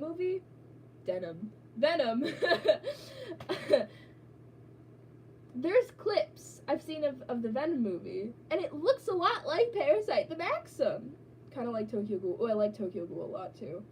Never finished it. I started it, got really obsessed with it. I have a $60 figurine somewhere. No idea where. Gotta find that. But I really want to rewatch it, but it's not on Crunchyroll, and it's also not on Verve. I have no idea where to find it. But back to Venom. There's a clip I've seen of Venom, and it reminds me a lot of Parasite the Maxim because, well, first off, Venom is a alien who took over a human. Parasite the Maxim. And then in this clip I saw, he pulls out like his body turns into. I use Kiss Anime. Oh, I should do that. Just don't want to. Oh, I don't know if it'll work on my iPad. It probably will. But pulls out these he turns like his arms or whatever. I don't really know how Venom works. He's like a pile of goop really, into these blades that look a lot like Parasite the Maxim. Like literally, it's the same exact thing as Parasite the Maxim, and I was like, excuse me, what? I really wanted to see Venom because I've been seeing a lot of really cute art online, and it's like I've seen a lot of people upset that they thought they were gonna get this like really good villain movie, because that's, in my mind, when I think Venom, I'm like, oh, Venom's a villain. But it's like they turned it into. I watch a lot of movie reviews in my spare time just because I don't have the money to go see movies. But like, I've seen a lot of people angry that, you know, they turned it into like a anti-hero movie, really. But like, Sony messed it up pretty much. Is the bottom line. Sony wants everything to eventually, like, you know, be a feel-good movie. Rather than, like, I don't think we've ever gotten a true villain movie. People are saying it's really good, but not that it's horny movie for horny movie. I know, I've seen so much good Venom art, and it's like, because I've even just seen people like, would you get bored by Venom? I'm like, yes! Like, I haven't even seen the movie, but I would be, just judging, but I remember when the first trailer came out, and, like, people were so obsessed with his maw, and I was like, well, looks like I have a kink for gooey black alien boys now.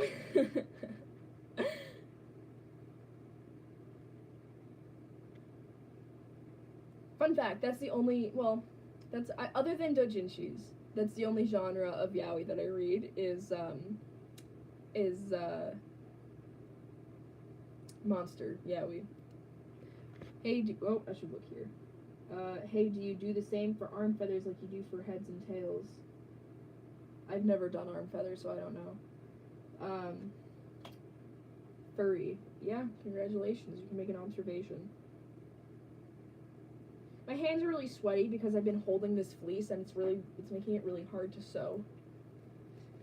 I need, like, that stuff that, like, strippers use that make your hands dry.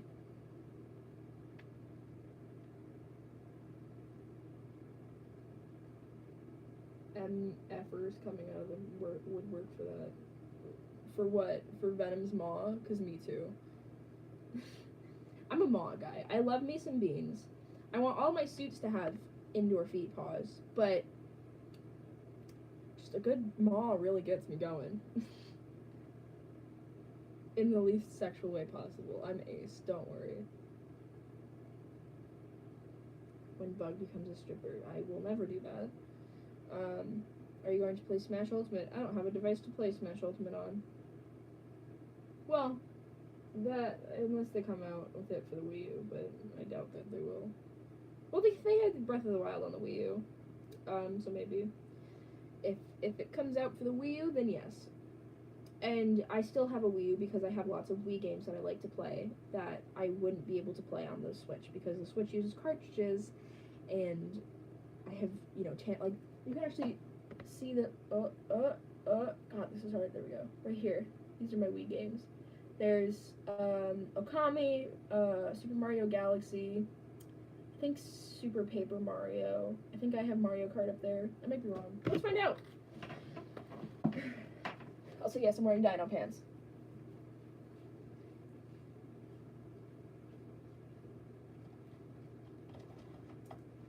Oh, I'm dizzy. Oh! Oh, I know I have some games that I got in here, I have some games in here that I got for free that I've never played. Yeah, Super Mario Galaxy, let's see if it's actually in there. Nope, Super Paper Mario. Okami, let's see if it's actually in there. Oh. Actually, I'm surprised I never had it in, so that's why it's in here. Twilight Princess. Oh. I'm actually, I don't, because I have HD, on the Wii U. Like, I bought it because I hate the controls for it, because it uses motion controls like this, but on the Wii U, you can just do it with, like the D-pad. Oh, look at this art. Look how pretty. This is my favorite game, fun fact. Oh yeah, here's one of the free games I got. Chocobo's Dungeon. Final Fantasy Fables. I've never played a Final Fantasy game. Maybe I should play this. I don't know if it's good, though. Probably isn't, considering I got it for free. I don't even remember why I got this. It just kind of showed up one day. But yeah, I should play Okami again. But it's just such a long game. Anyway. Do you advise for first-time fursuit makers? No, I do not. Hello, what's happening? You know, I don't really know. I was making fursuits, and I was talking about Naruto, and now I was talking about video games. Right now, I'm doing a replay of Skyward Sword. I'm not evil enough to play with motion controls. See, Skyward Sword has motion controls. And they're real dumb. Like, real dumb sometimes. And I hate them, but I love Skyward Sword. It's such a good game. I mean, when I say it's a good game, it's more of a good game in the sense of I love the designs, I love the monsters, and I love the colors of it. Gameplay? No.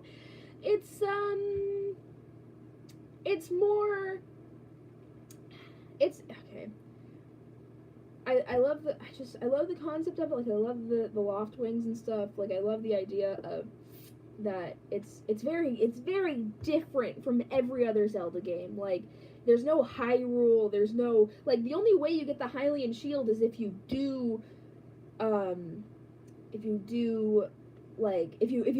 beat every boss, and then you get the Hylian shield. Otherwise, you beat the game with a goddess shield. Like, it's very different than every other Zelda game, and I like that. But what was I saying? Oh, the gameplay is terrible. The motion controls suck, but also like say the Bokoblins. They have swords, and then they'll put it up to block your sword. But then, if you try and swing the other way to hit them, it doesn't work because of the motion controls. And also, it's just, there's no real puzzle to solve in the games. It's just like, it's just a very straightforward game. Like, there's no, like, in Twilight Princess, there's a lot, like, in each dungeon, there's a lot of secrets. Like, you can find the stamps, you can find heart pieces, you can find souls. There's a lot of, like, Twilight Princess is very close to an open world game. I mean, hello? What's that noise? But, like,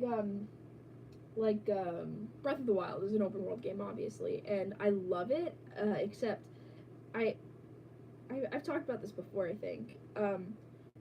My problem with, Breath of the Wild is, I have a problem with open world games, because I never get anything with the main quest done. I'll do as many side quests as I can, and, I'll just noodle around. I bought a house in Breath of the Wild, just because I could.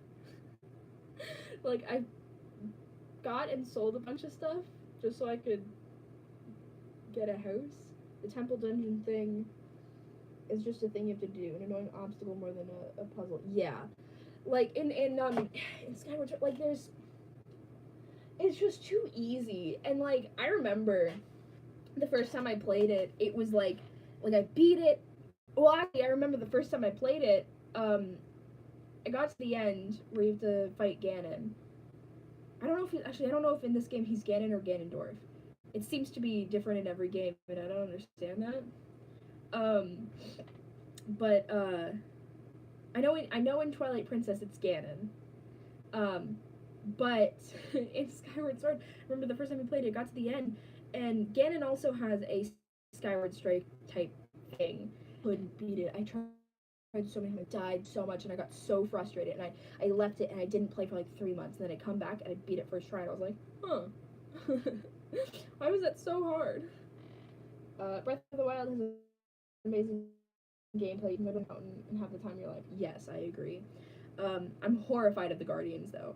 Like, there's a whole part of the map that I don't have. And I think it's actually, no, I have 2 parts of the map that I left that I haven't gotten. One is because they're surrounded by lightning-type monsters.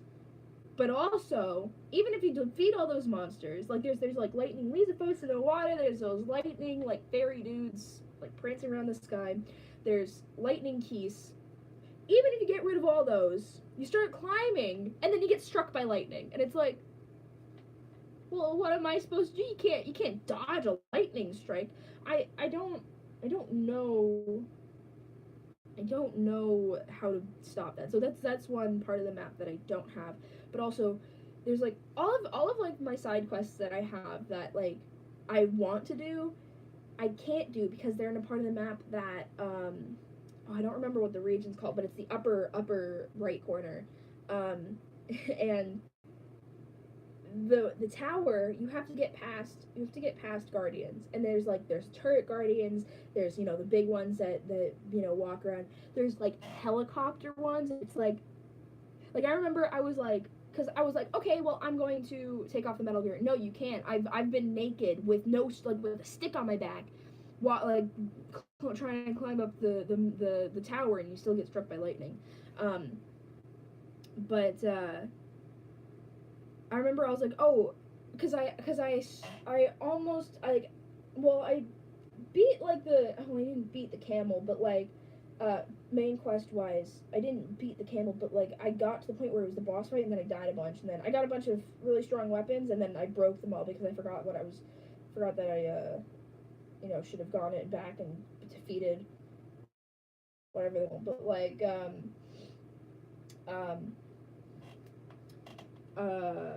was I saying?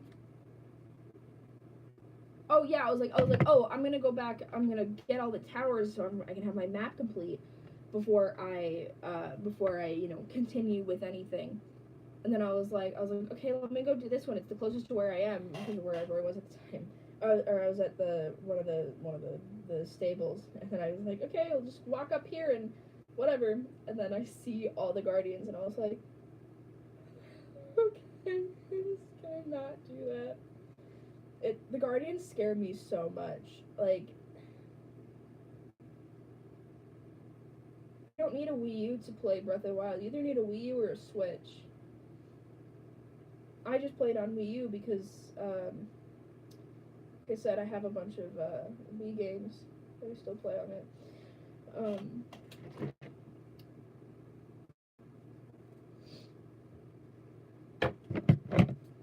I want to get a Switch eventually. Oh boy.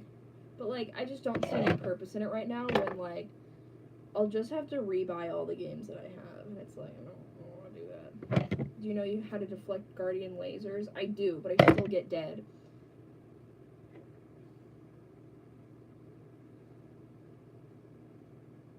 Because whenever I see a Guardian, I start getting frantic and then I just get bad.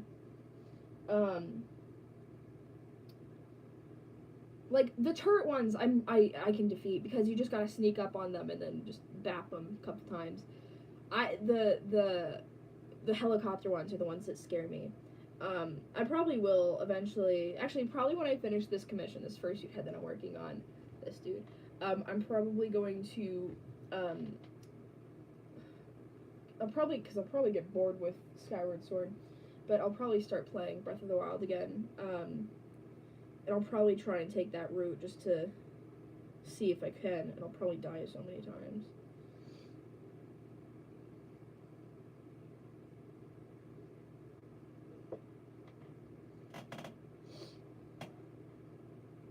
You don't kill the helicopter ones, you just run. I know, you don't have, because, I mean, how would you kill them? I mean, arrows, I guess, but, like, they just scare me.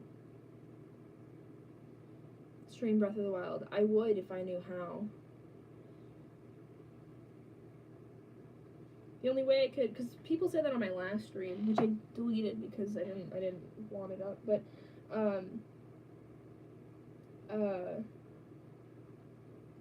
what was I saying? Oh, the only way I could stream video games is if I set up my iPad so you could see the TV while I play, which just doesn't seem, yeah, you're 13, you're too young for a job, that's illegal, child labor. Anyway,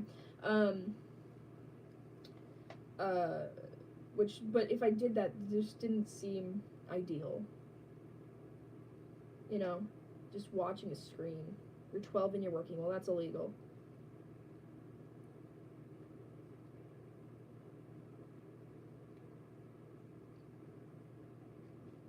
Unless, like, you're doing babysitting or, like, pet sitting or, like, paper route or, like, mowing lawns. $40 a month. Wow, solid paycheck.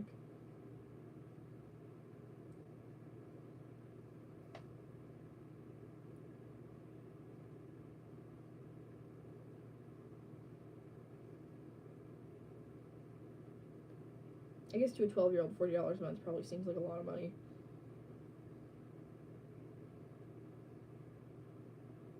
I got my first job when I was 15. I made bank. I was there, like, so often. Because it was a fun job at the time, and then it got bad because the staff was just bad. Boss was bad because I got really sick, and I had to call out on Christmas. And they're like, are you kidding me? You can't call out on Christmas. Like, we need you here. The dogs don't care if you're sick. And I was like, I care if I'm sick. I was like, I was literally bedridden. I didn't get up that entire day except, like, maybe to pee once and maybe throw up once. Maybe that was all at once. I don't remember. Parents get 19 an hour. Congratulations for your parents. Odd flex, but okay. My mom makes like $30-something an hour, but she's a nurse. Just like gold right there. But she also doesn't get a lot of hours because it's East Coast time, not West Coast. You can get a job at Chick-fil-A when you're 14. You want to support a homophobic business? You're too much of a dip to get a job. I have too much anxiety to get a job.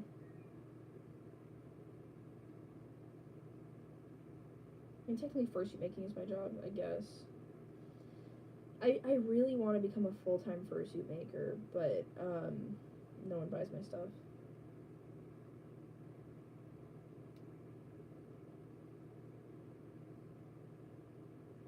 You want to work at McDonald's mostly for the food? Gross.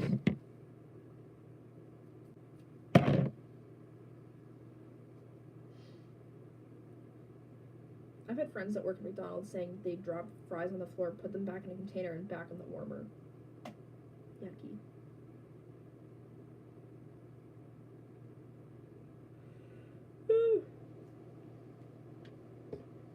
Okay, I finally got all these. It took me like an hour to show these teeth, but I also was talking a lot. A good first job, just for all y'all out there, a good first job is retail, like cashiering somewhere. Because if you start cashiering somewhere, you can work anywhere. All cashier systems are the same. So especially if you stay at some, one place for a long time, like say you start working at Target, Walmart, Kroger, wherever, and you stay there for like a year and a half and then leave or whatever. If you go somewhere else and be like, yeah, I was at such and such for a year and a half, they'll be like, okay, yeah, you're reliable and you know how to cashier, you're hired, and you'll get the job really easily, which is helpful. It's how I got most of my jobs, just because I was like, I worked at Target guest service, and they're like, you're hired. It's like, cool. Okay, gotta sew these teeth in now. Well, let me make a tongue first. Do I have light pink fleece? God, I hope so. Well, I see a scrap, but I don't know if it's big enough.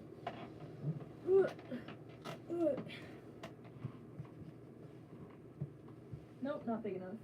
Oh boy. Excuse me, Genitail. I might have to use a slightly darker pink. If I have it. Oh yeah, here we go.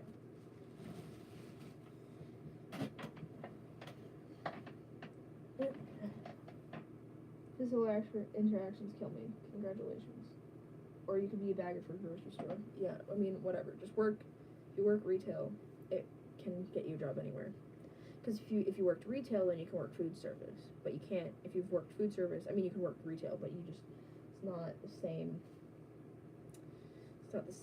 experience, Because if you learn customer service skills early on, it makes it easier to find a job later on.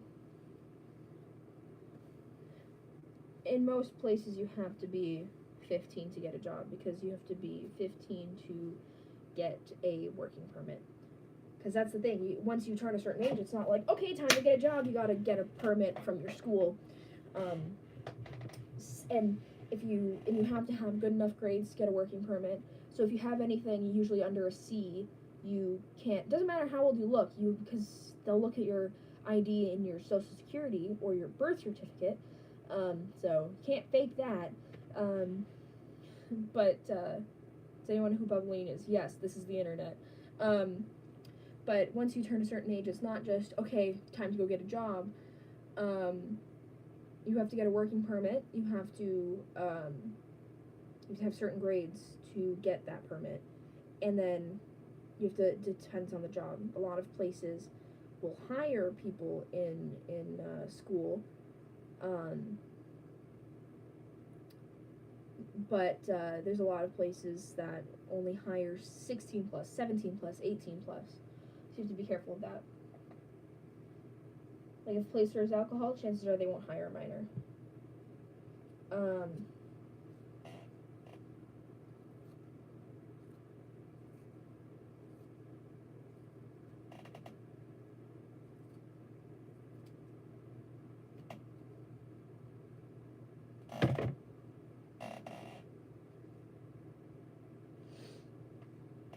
How big do I want this tongue to be?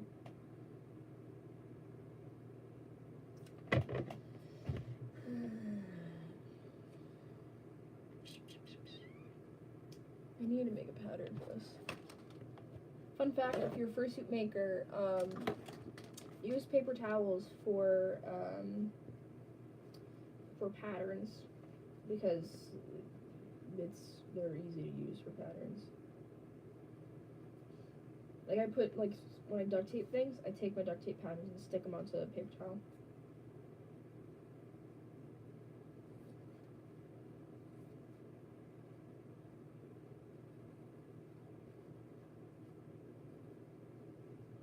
Oh, that's way too wide.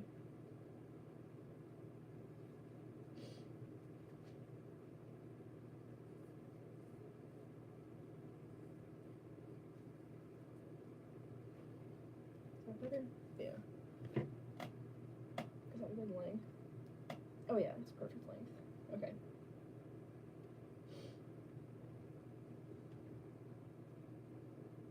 Is it bad that you cried for 30 minutes when they kissed? I mean, I cried for 30 minutes when Naruto and Hinata kissed, so I have no place to judge.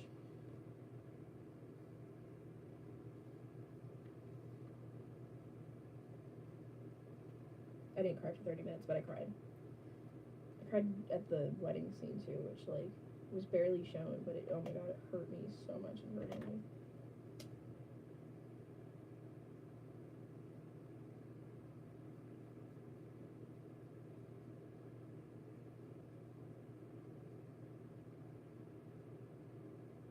I have a Phineas Ferb song stuck in my head. Bow chicka wow wow, that's what my baby said. Meow meow meow, and my heart starts pumping. Chicka chicka choo wow, never gonna stop 'cause get you goobies. I love you.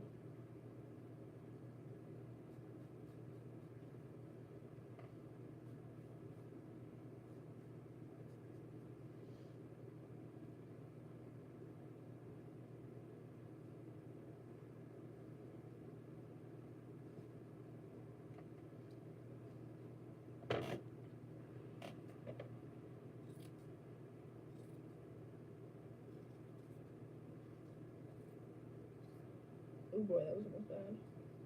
Okay.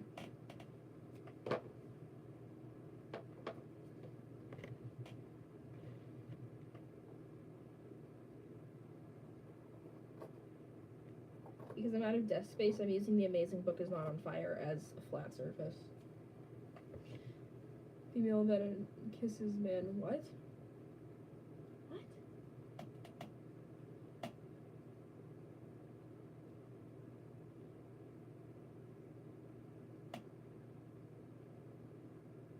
Haven't you noticed that I'm a star? Everything see me burning. Everything. Okay, hot take. Sadie's not a good singer.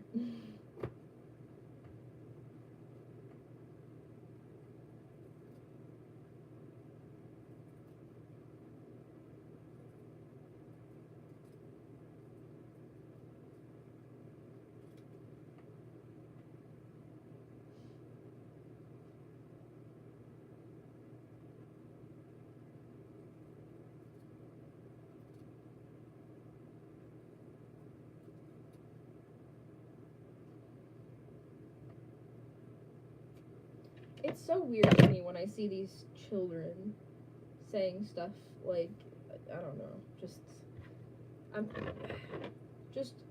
when I was 12, I was playing outside on my bike. I was reading. I didn't know what a kink was.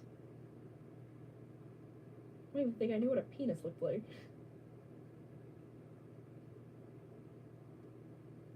Kids nowadays, it's like normal for them. It's just baffling to me.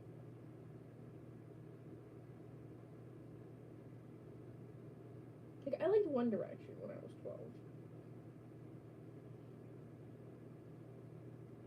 Horny movie. I agree.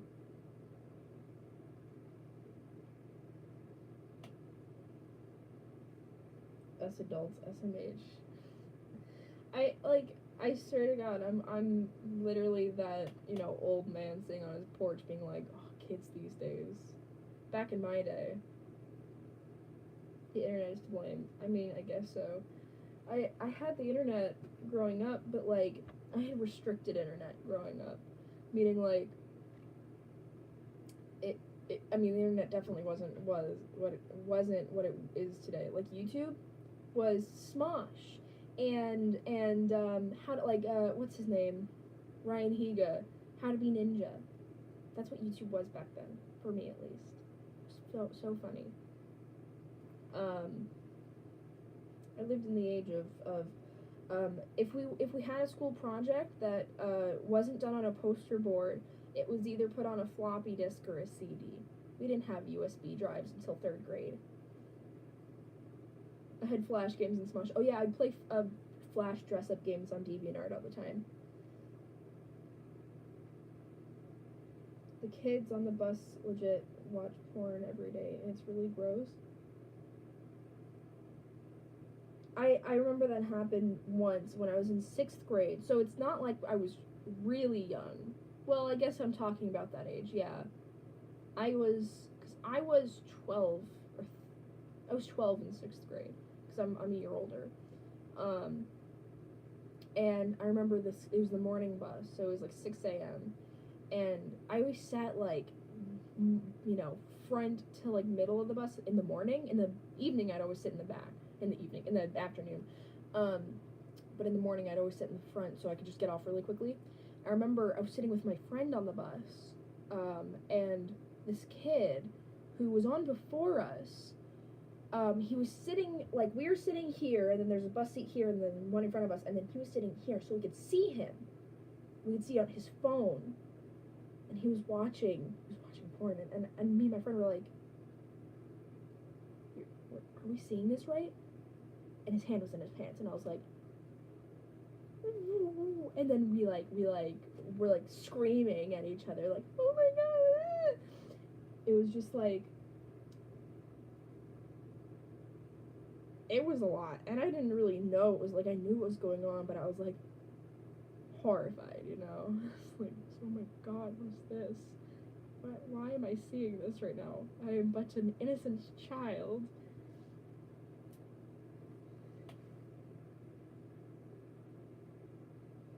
I remember somebody looked up porn site on the school computers in 6th grade.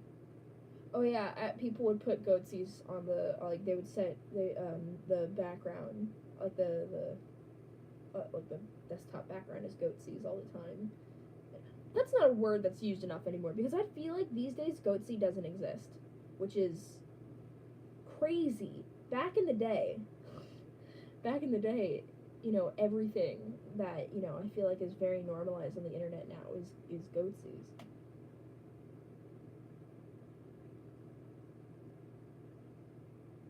You didn't know what porn was until you were 10. I didn't know what porn was until I was 13.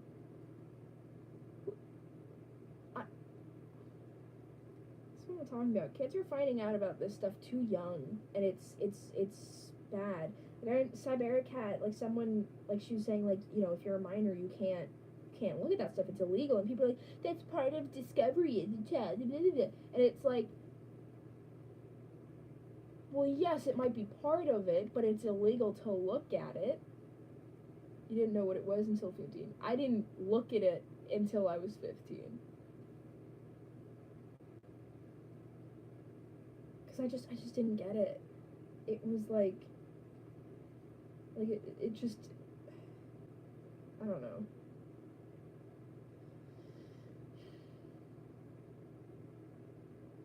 But definitely, I think kids are finding. Oh wait, what's going on with this Lil Tay situation? Speaking about kids, I saw something about it, but I didn't it was a YouTube video, but I refreshed my YouTube before I could click on it.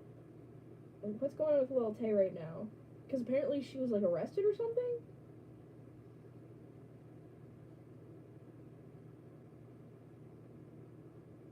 Abuse allegations. What? Let's find out. I had sex education, but it was so vague and unhelpful. Oh yeah, in 5th grade, in our health class, we had one day in 5th grade, and it was we had to sign a permission slip for it, and it was called sex ed, and the boys and girls got split into two different groups, but it wasn't sex ed. It was just to teach girls about periods, and to teach boys about armpit hair. I don't know. I remember because afterwards we're like, oh, so what was your video about? And it was like, I remember this one kid, Chris Steiner, like, we were talking to him, and he was like, oh, just told us to wear deodorant. And I was like, is that all boys have when they start puberty? They just gotta start wearing deodorant? We're lucky. I assume it taught him about boners too, but like, I don't know. And then we didn't have like, actually, we never had sex ed really. We had like 7th grade biology, which taught us about the reproductive system, but yeah, that's it. In 7th grade health class, we learned about STDs. There's this man, and my mom worked with him a bunch because she would review charts at his Planned Parenthood location. His name was Anthony. He was a very, very gay man, and he was amazing. He made up songs about every STD. I'm not joking. It was amazing, like, because he was talking about, like, I remember the song for gonorrhea had something to do about drippiness, and I was like, ew, but, like, mood. Or maybe it was chlamydia, I don't know, but, like, he made up songs for it, so he, you know, because he was a very gay man, he was an older gay man, so he came from the era of, you know, when HIV was very, very stigmatized, and so he taught us about that, but that's really it. That's pretty much all the sex education we had. We learned more about how smoking affects your body than anything in that class. Anyway, so Lil Tay, Christopher John Hope, the father of 11-year-old rapper Lil Tay, has spoken out in an exclusive interview with Hollywood Life after a hacker accused him of abusing his daughter and destroying her life for financial gain.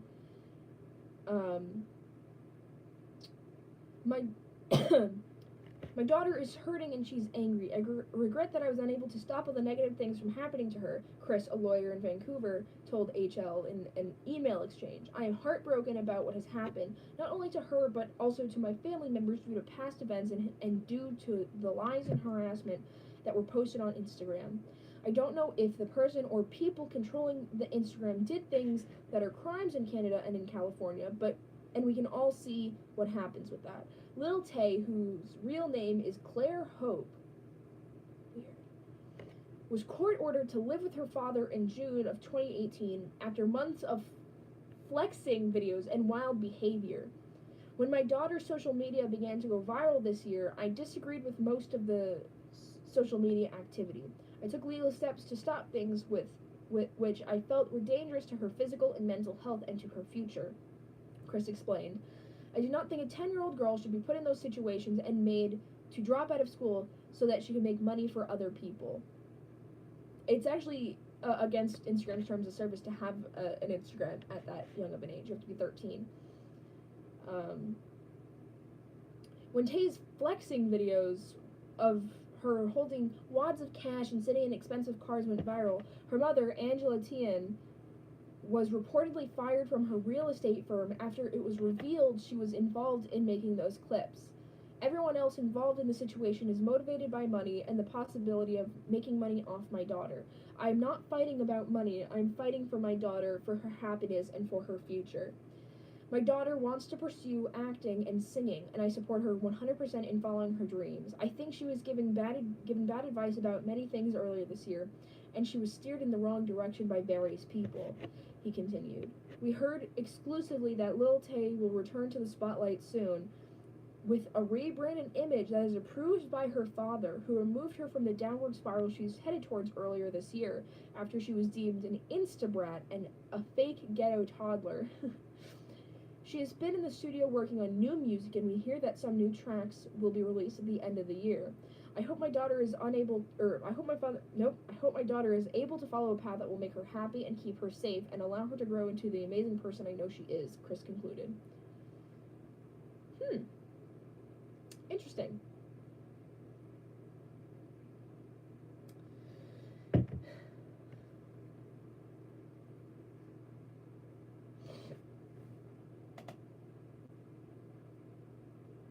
Okay, just because you were 11 and not 10 doesn't make it any better. Anyway.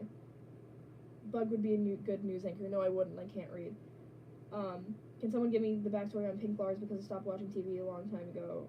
I started watching Steven Universe. Yeah, just you can watch the episodes on YouTube even, or Daily Motion, Kiss Cartoon. Just look it up. But it's the same reason why Lion is pink, essentially.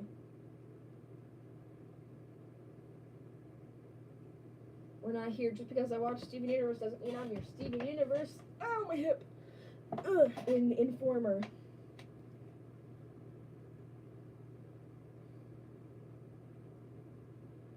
Ouch. He got killed and Steven brought him back to life. Yep.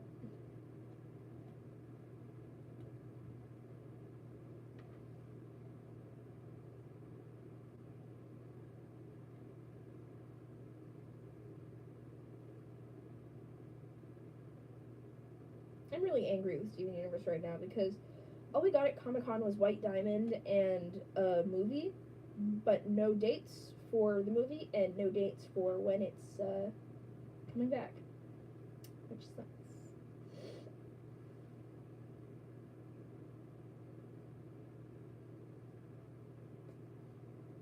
I don't, like, the Steven Universe hiatuses are so bad. They have no excuses whatsoever. If Voltron can have 8 seasons out, start and finish their show before, or in the time that, I think Steven Universe got through season 3, or got season 3 to season 5.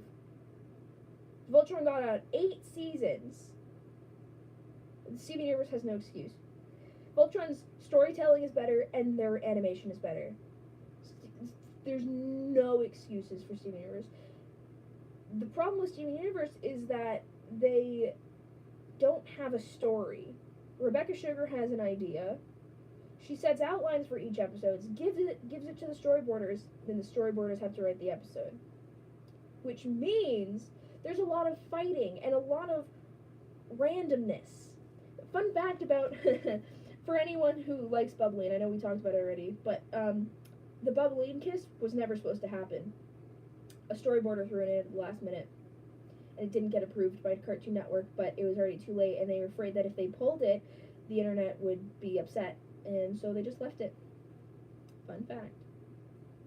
Also, the Sapphire Ruby wedding, they weren't supposed to kiss. Cartoon Network never gave her express permission to kiss, for them to kiss, but essentially, Rebecca Sugar said, I'm a woman, and I'm one of the only woman showrunners at Cartoon Network, so if you don't let me do this, you're going to have a lawsuit on your hands. Pretty much what happened, but, like, probably in a more passive-aggressive way. Fun fact.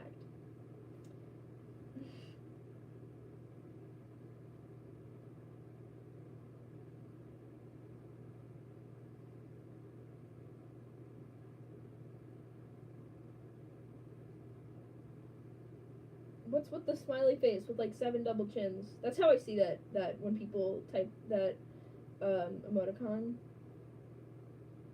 The smiley face with like a billion parentheses. It just looks like. Is it back? That's how many chins I got. Don't hate. That's a mood.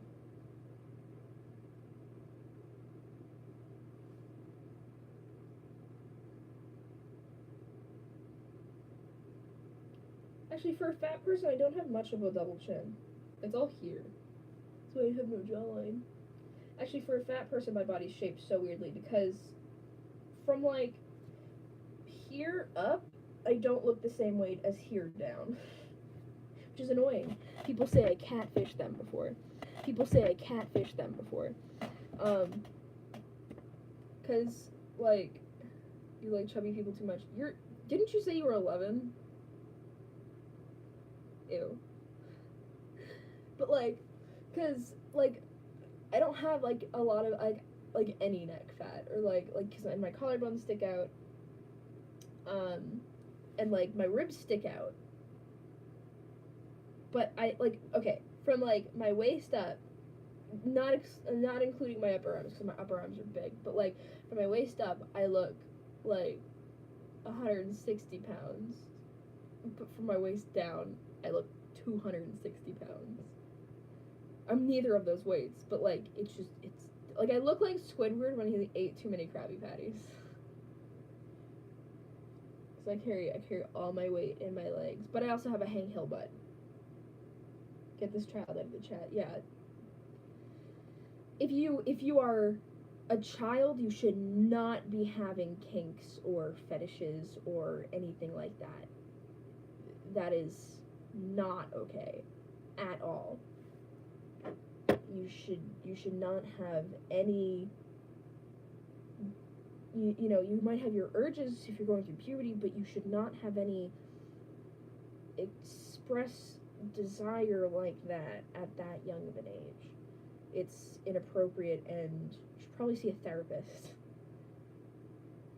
And that's not like me kink shaming or anything. That might be something from trauma. A lot of kinks come from trauma as a coping mechanism, which is why littles exist. If you're a little, chances are you were molested as a kid.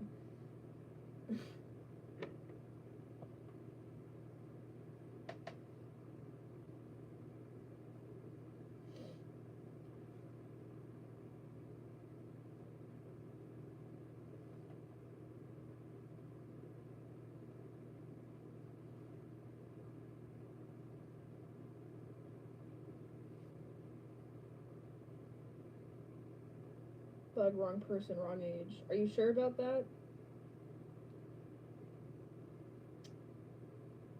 At least if you're a child, you shouldn't realize that you have a kink or fetish. I mean, I don't know. I just think it's wildly inappropriate if a kid, because that means that they would know what that is, which is not good.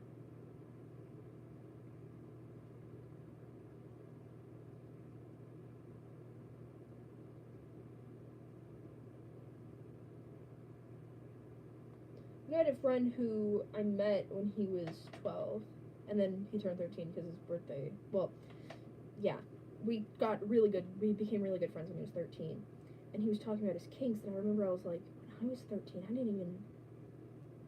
didn't even know what any of this was. How does he know about all this? And it's just, growing up in the age of the internet really has exposed children to these things at too young of an age, and it's just not good. I'm all for parents censoring what their kids watch when they're young. Like, you know, not to the point that it's like that whole Black Mirror episode where the girl, like, has, like, that implant and the mom censors everything she sees. Not to, like, that extent. Obviously, you can't do that, but, like, obviously not to that extent. You know, it's not, you know, it's good that children do experience some things, like, but children exposed to sex at too young an age usually become a bit conked. I don't know what that means, but I agree.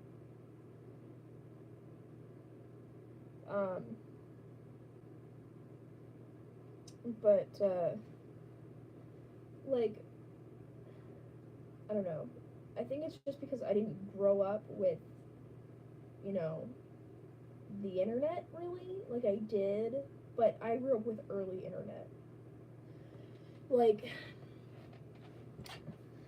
not like, I grew up with, you know, internet was a privilege, not something that was,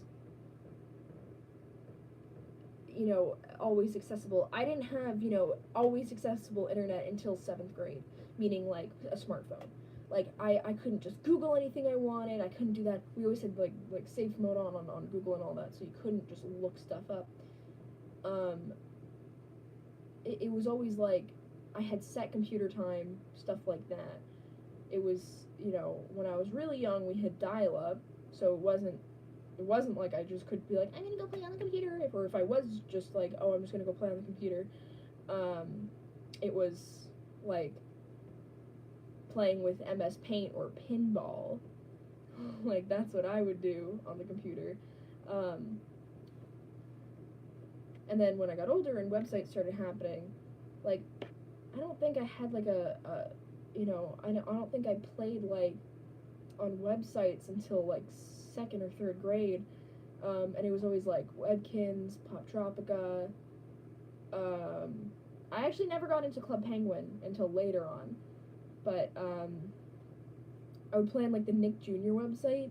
Like it was like that. Like that was the extent, and YouTube. YouTube was like, but like that was the extent of it. If I was, if I wanted to entertain myself, I'd watch TV, I'd play video games, or I'd go outside. I'd go ride my bike, I'd go in the pool, I'd go climb a tree. That's what childhood was to me, which is why I don't. Or if I wanted to hang out with friends, I'd call them on the phone and ask if I could hang out, or I'd just walk to their house and knock on the door and ask to hang out, or I'd go play with my neighbors, or stuff like that, or I'd go explore the forest. Like that's why I'm so I have a really hard, because I lack a lot of empathy, and it's so I've a really hard time putting myself in someone else's shoes. So it's really hard for me to understand how kids are like this these days when because in my mind I grew up however I grew up. Nowadays kids are growing up very different, but because like just I don't know, things are so different now, and it's hard for me to understand why kids are like the way they are these days, and it makes me angry that they are the way they are. Like I don't think that kids should have no technology whatsoever. I think that they should have technology. It's a very good thing to have and to know how to use and all that. But I don't think they should be exposed to it as much as they are, because it just breeds problems. Like Lil Tay, that's a perfect example. Just breeds problems. Bad Baby, these children who, start all these social media followings and they never get proper education, and once they die out, then what? I mean, chances are they'll have enough money to be okay for a while, but which is unfortunate, because it never teaches them how to be a proper adult. Anyway, enough of Grandpa over here lecturing these children in the chat.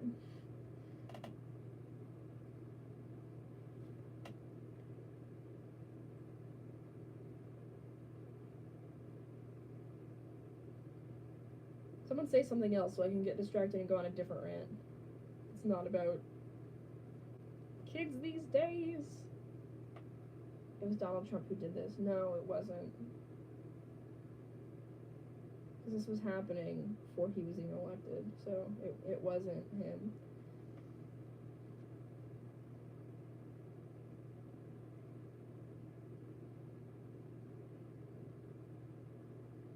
Ooh, I remember, just speaking of my childhood, I remember I had a Twilight Sparkle, like, baby doll. I never liked, like, actual baby dolls. They creep me out.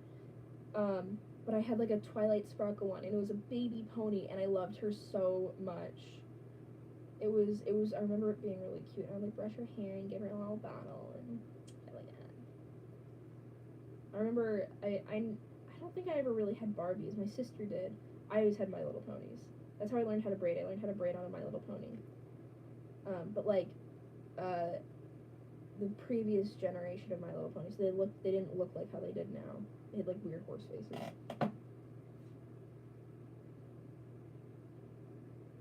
Horses are abused daily across the world, and it's 100% legal. What? Where did you, why is that relevant? Because I started talking about My Little Pony? Toy horses? Okay.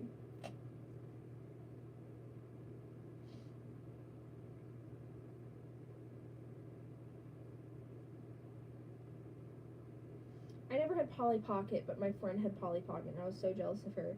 Oh, also American Girl dolls. I remember for one of my birthdays, I went to the American Girl doll store in New York City, and I wanted to get one that looked just like me, but we couldn't afford it, so I just had to get one with like dark red hair and like a pre-made one with dark red hair and freckles, and that was it. I was upset because like you could pick out a doll and then take it to a station where they'd hand paint the eyes and the face and the lips and they redo the hair. You could pick out outfits, you could buy matching outfits, and it was like, I also never had Little's Pet Shop. I may have had like a couple here and there.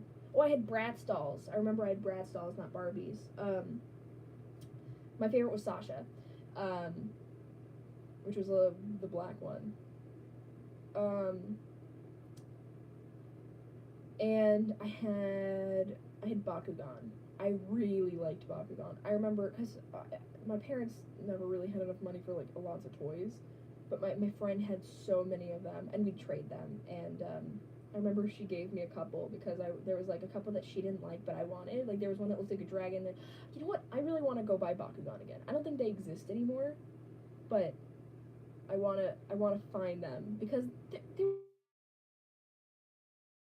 so many little animals. I want those again. I'm gonna look up right now if they still exist. I will like high key buy them. It's so fun. No, not Bakugo. Wow, it really Bakugan toys. Fun fact, when I first saw the word Bakugan, because I was so into Naruto, I used to call them Byakugan, until my friend was like, you know it's Bakugan, right? And I was like,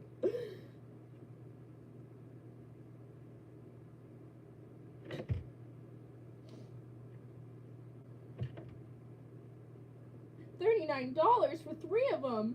What? Why so much?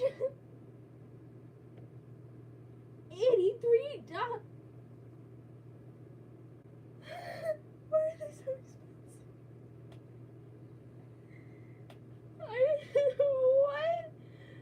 What? Is it?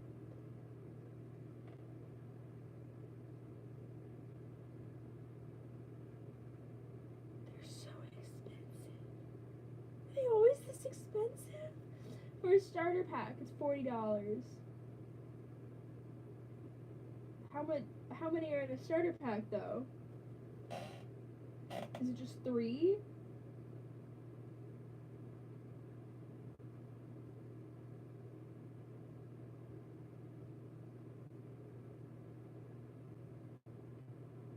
I'm appalled. I'm Jake Pauled. You know what? No, I'm Logan Pauled.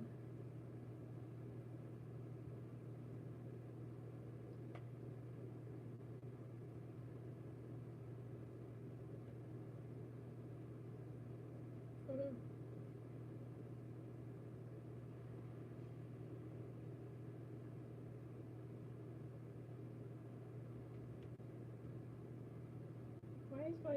There it goes. Oh, their littlest pet shops go for the hundreds because so... Oh my god. That's appalling. Rabbids? Ew. I hated rabbids. They were like the precursor annoying things to minions.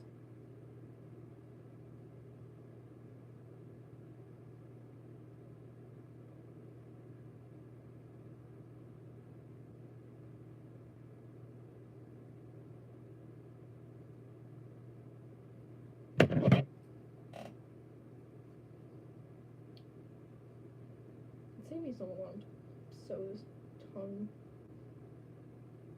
The Minions and Nickelodeon. Yeah, I remember there was a Rabbids show. Are you joking? I just dropped my needle, and like there's, I have my legs crossed right now, and there's like a hole like this big, and out of all the surface area of my leg, it fell through the hole. Oh no, it didn't. My giant thighs saved the day. Loaf your sherb, by the way. Learn how to speak English.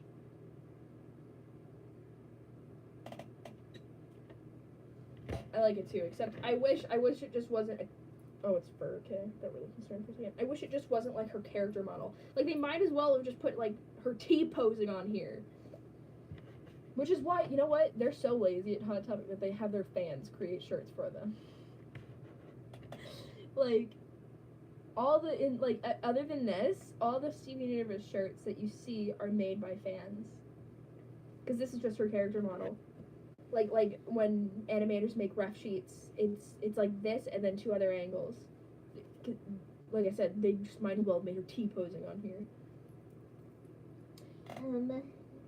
thread. Venom and Parasite.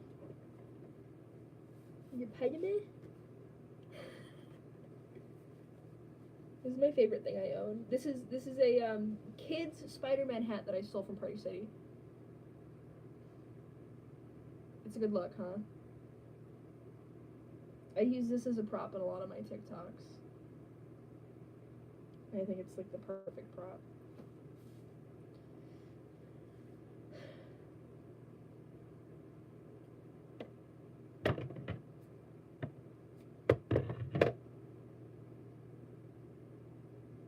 I also have 2 Spider-Man things in the glove box of my car.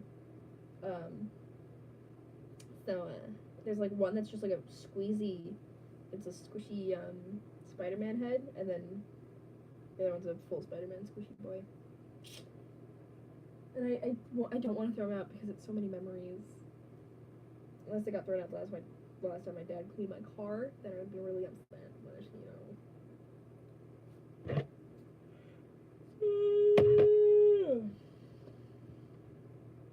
Why am I tired? I've only been up for like 5 hours. Yesterday I wasn't up for long at all. I woke up at like 7 and then I fell asleep at like 5 a.m.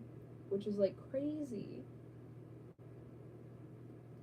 Cause like the day before I was up for like 24 plus hours and I slept. Well, maybe it's because I didn't sleep long, but it didn't feel like I didn't sleep long. I don't know. I like worked on him and I glued his face and like cut out his mouth and like sewed his eye holes and stuff. Which, by the way, look how clean those eye holes are. They're so perfect.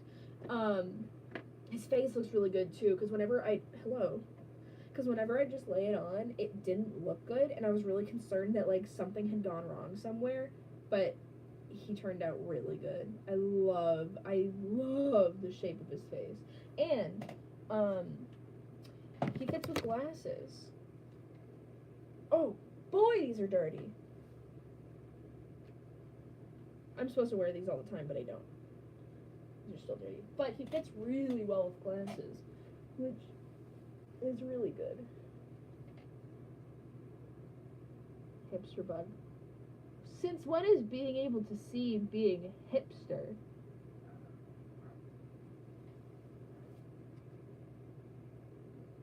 How does wearing my glasses that help me see, which actually these are not strong enough anymore, make me hipster? Because it doesn't.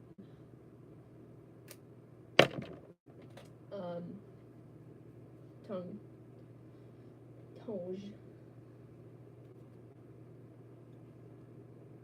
Uh-oh. Okay. Oh no. Ooh.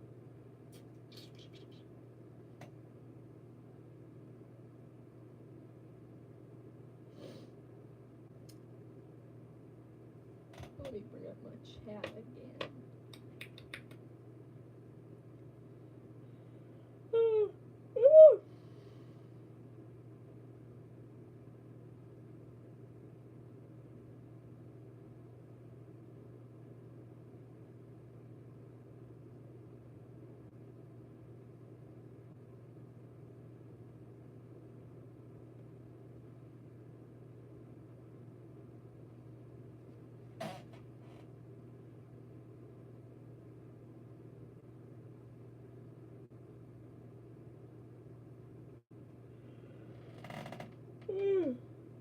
What are you saying to me?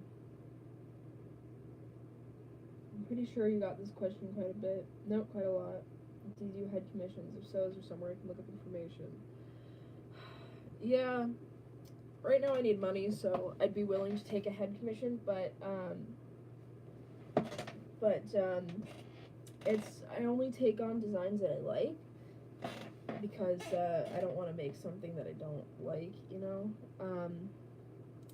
I don't have a website or anything, but I don't have a price sheet either, but if you contact me on any of my social media, I can give you a quote. Heads start at $600, but depending on the design, it goes up from there.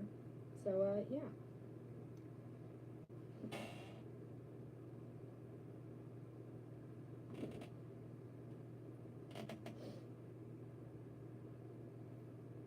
Also, I only accept people 18 plus, which you might not be, unfortunately, but I only do business with people 18 plus because people under 18 aren't allowed to have PayPal and they can't legally enter a contract.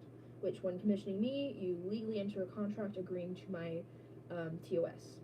So yeah, if you're under 18, you can't. I've only had one under 18 customer, and that's because I trusted her, so, you know. Because I've known her for a while. And she was an amazing customer. She had a deadline, and she didn't pay deadline fee, but she had a deadline, and I said maybe, missed it, and she was, completely fine with it. And she wasn't angry, like, at all. She understood. I had a really fun time making her commission. I love how it turned out. The internet seemed to love it. It had got 1,000 likes in 2 days. It's crazy because my business account only has I don't know, 700 followers, something like that.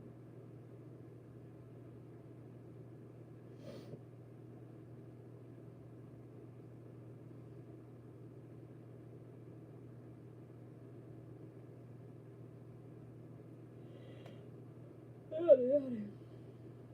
punched myself in the throat. Was it the alien dog? I haven't made an alien dog, so no.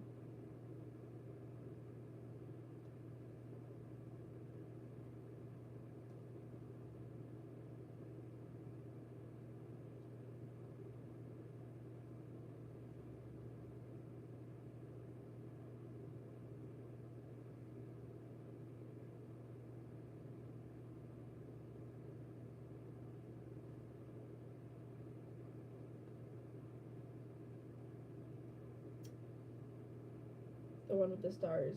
That's a cat.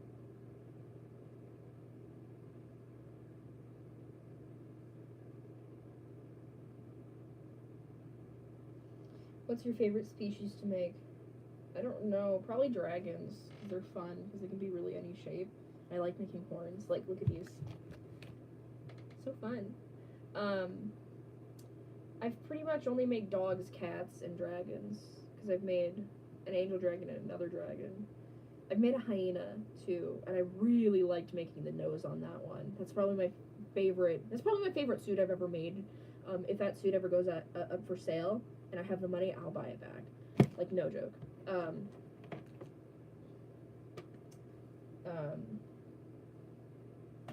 But I haven't made that many species. Oh, I also really like making skull dogs because they're really fun. I want to have a skull suit again, even though I can't wear them. But I want one. Yeah. My next personal project that I'm going to do, even though I should work on my personal suits, but the next personal project I'm going to work on is I'm going to make a Kurama fursuit, which is QB, or Nine Tails.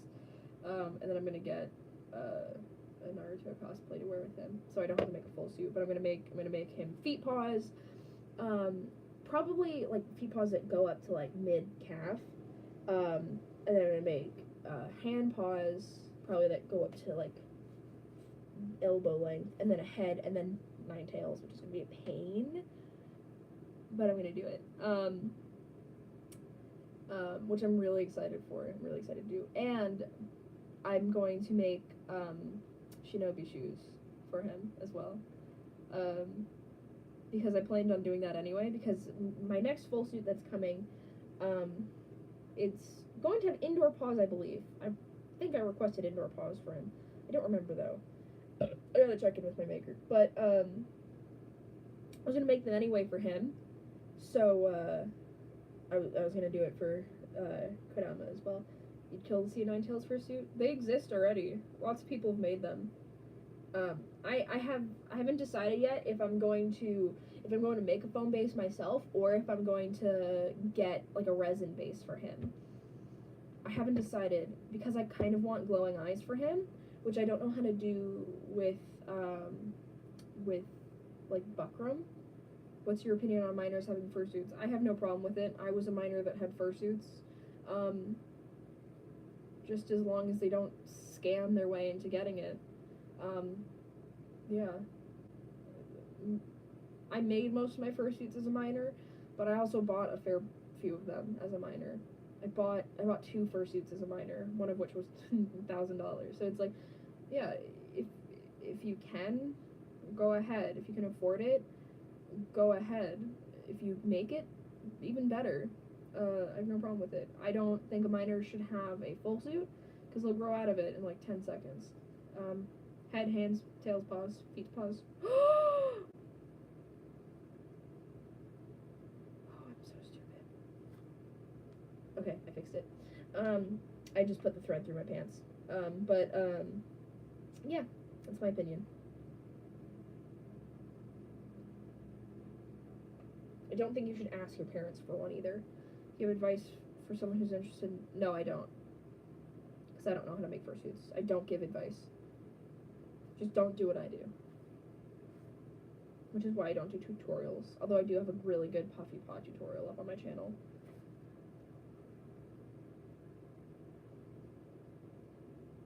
Even though I'm 13, I wouldn't be that dumb to scam for a fursuit. I've seen it happen to a lot of people. It's even happened to me, not for a fursuit, but for paws. I was selling feet paws, and someone bought them, and then the money, like they sent me the money, they were like $100 and something, and then the money got charged back, and I was like, what's going on? And then they're like, I used my parents' credit card, and I was like, you're stupid. Stop. What about the baking tutorial you have? I don't have a baking tutorial, I have a baking video.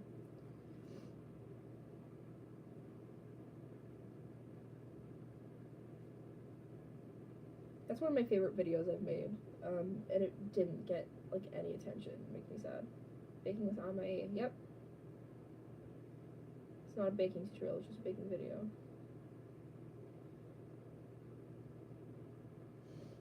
But yeah, like I said, that's one of my favorite videos I've ever made, but it got, like, no attention, which makes me sad. It's a really good video. I really like the editing on it.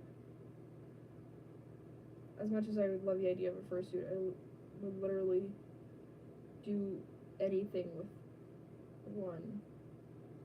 I'm guessing you mean wouldn't. See, I love mine. I don't wear them that often. I don't go out in suit.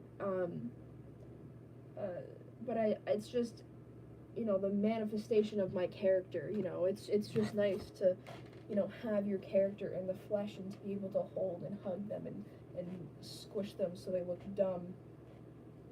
Wait, hold on, does your face do it? No, what about there? You don't look stupid. Why don't you look stupid? Are you just that pretty? Like, this, or, I have all of, no I don't, Junebug I don't. I was gonna say I have, I have, like, parts of suits of all of my Sonas, but I don't, because I have Flem's Tail, I have Ame, I have Kikui, I have Bruno, I have Lily on the way, and I have Damien on the way. Junebug is the only one, because the base I used for Ame was originally for Junebug, but it was just too small for a plush suit.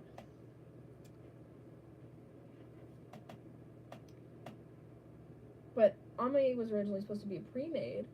I've actually have a video up on my channel from a live stream when I was making her, and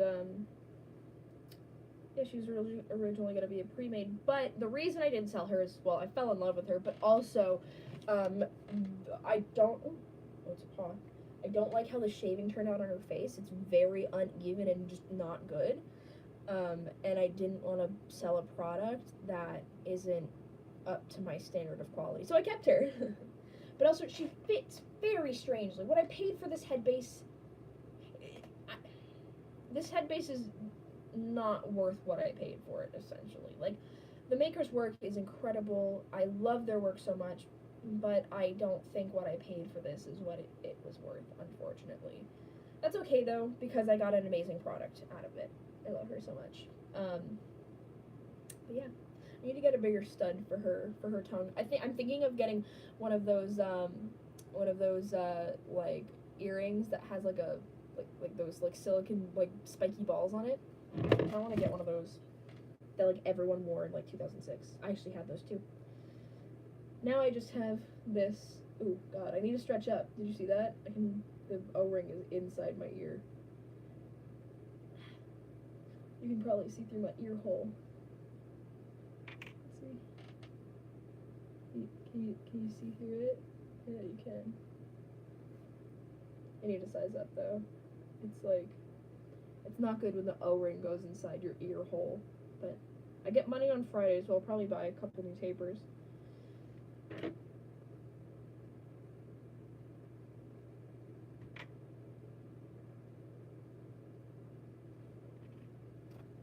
Oh no, oh. I'm making a suit I call half and half. Okay.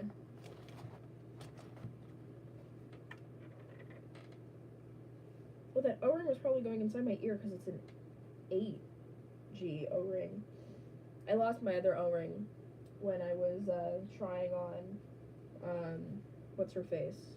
Terabyte, which is the commission I just finished. She was, no, was it? Or was it? No, it was her. Because she is tight on me, because the person's head was smaller than mine. I personally don't see the worth in a fursuit currently. That's fine. That's completely valid.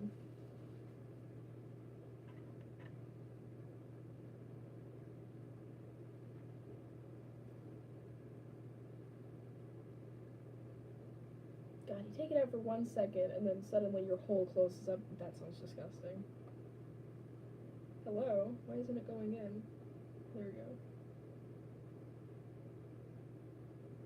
It's probably because I just dried off the taper. There we go.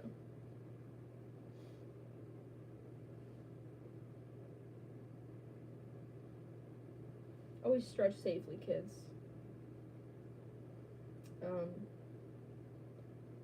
I've had this taper in for like months because I can't afford a new taper first off, or tunnels or anything, but also don't let your ear completely heal, like 100%.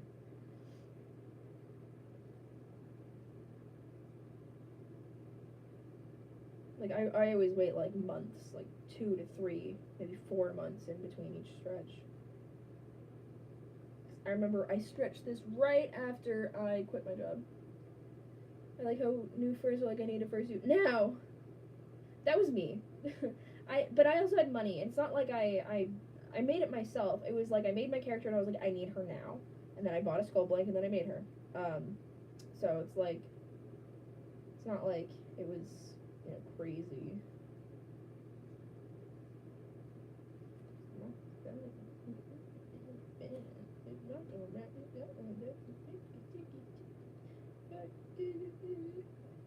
Sorry.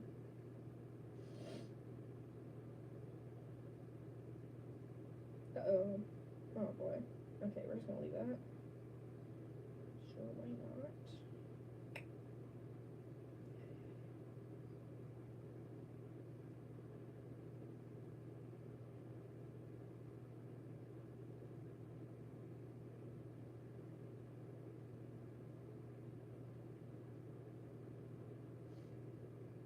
Oh jeez.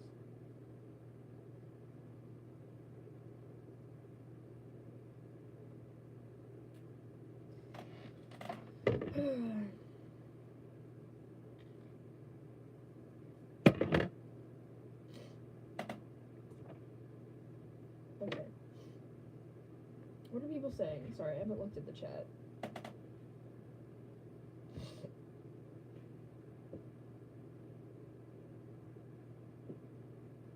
You want to watch Hamilton, but you're too lazy to get your laptop? Is there Hamilton that you can watch online? I've never even tried to look that up. I never really cared enough. Hi, Bug. I have a question. Have you seen the anime Berserk, but the 1998? Yes, I have. Not in a while, though. It's been a hot minute. I probably watched that back in, like, 2014.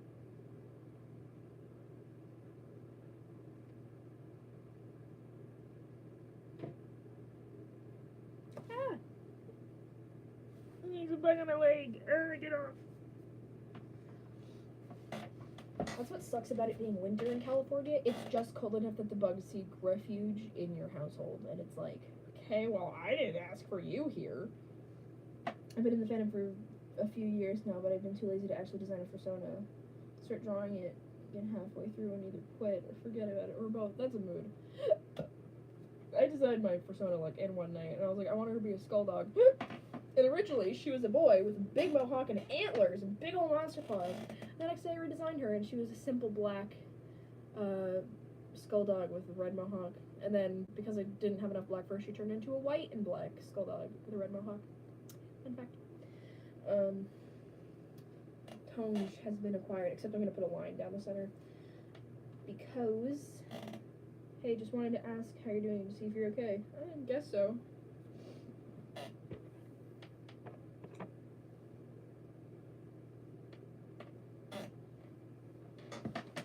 I need a bigger chair. I need a new chair. Do you hear this? I hate how squeaky my chair is.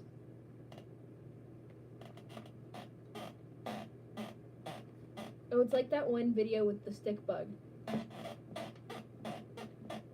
And then he's like, you know. Okay. If you don't know what I'm talking about, you need to look it up. It's like my favorite video on the internet.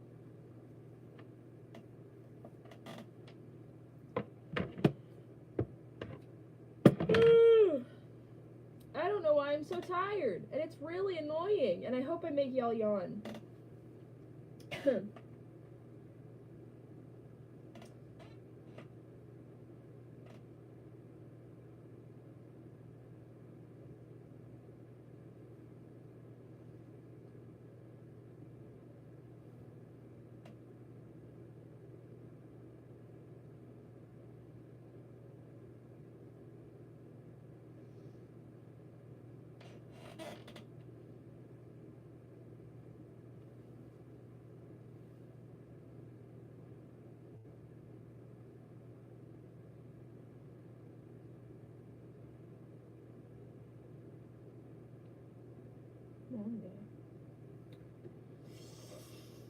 Okay, there we go. Okay, whatever.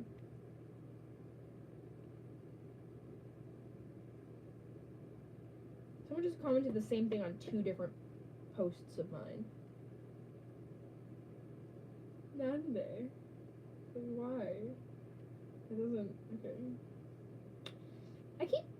I'm like fluctuating between 3,103 followers and 3,099 followers.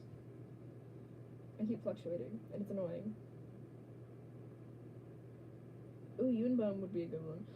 Okay, so I got a new wig yesterday, and if you don't follow me on TikTok or my human art account, or maybe even my furry account, I posted like one video of it, but I got a new wig yesterday, and it was supposed to be for Toby, but literally right out the package, I put it on, and I became Keith. Oh no. Okay, there we go.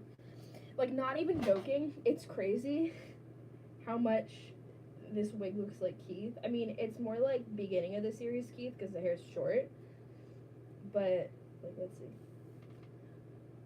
Oh boy. See, now I look like Noodle, but you just split it in the middle, and you get this.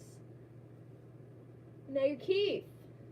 It looks really bad. It's been sitting on the shelf, but I got this wig, and I asked on my Instagram what other characters I could do with it, and someone said Yunbum, which I haven't read. Oh no, it's been sitting weirdly. I haven't read Killing Stalking in a hot minute.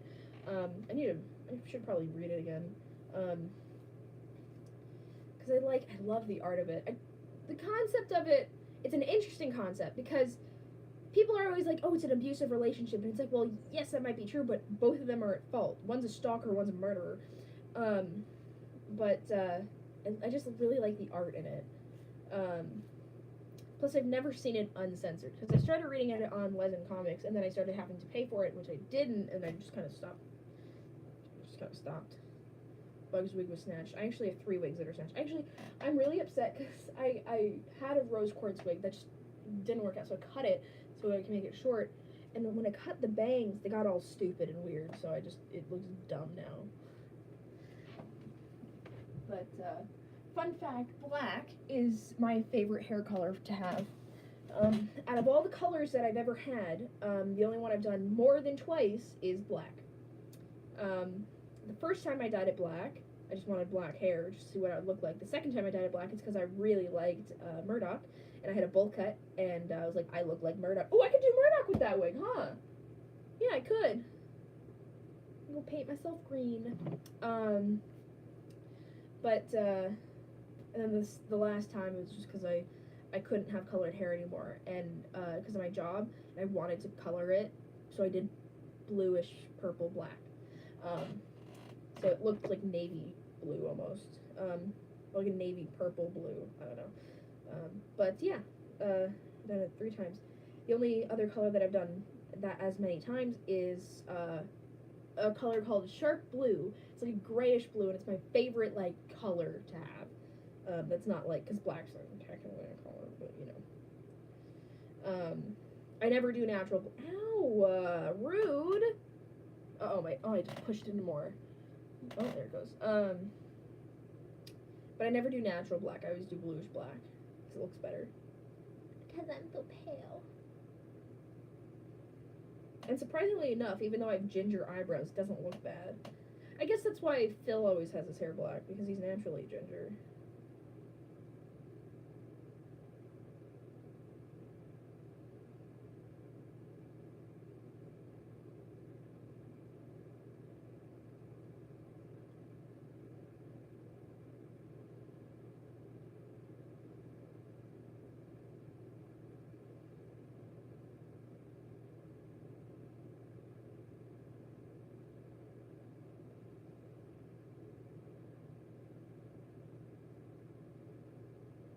Someone said CL too, but CL has gray hair.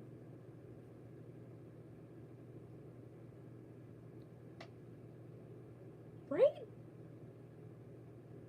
Sebastian has black hair. I can do Sebastian with that, huh? Let me look him up. Although he's a very tall, lanky fellow, so I don't think I'd look good as him. And yes, I know that cosplayers don't need to have the same body type as the character they're cosplaying, but I'm just very big on, like, I think it looks better if someone has, like, a similar step. I mean, height, you know, I don't really care, but if someone is skinny and they're cosplaying a skinny character, I think it looks better. Like that, I wouldn't do Yoon Bum. If I cosplayed Yoon Bum, it looked stupid. Yeah, someone said L. I think I could do a good L, because I already got the bags. I don't need to add any more makeup down there. Alright, I got that down pat. Fun fact, in 8th grade, on Halloween, I was a crazy person, and so I had long hair at the time. I had really, really long hair, so I teased it, so it was this big, messy thing, and I had a straight jacket on, and I wore hospital pants and hospital socks. Like scrub pants, and I wore hospital socks that I had from when I was in surgery, and I walked around school in hospital socks all day.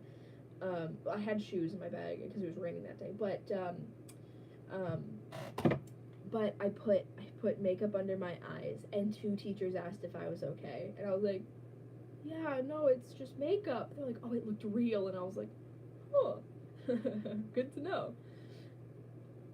I've always been like weirdly good at makeup, like not good enough to be like sister, but you know, like for someone who doesn't wear makeup, I can just like, you know, put on a snatched wing real quick, and for some reason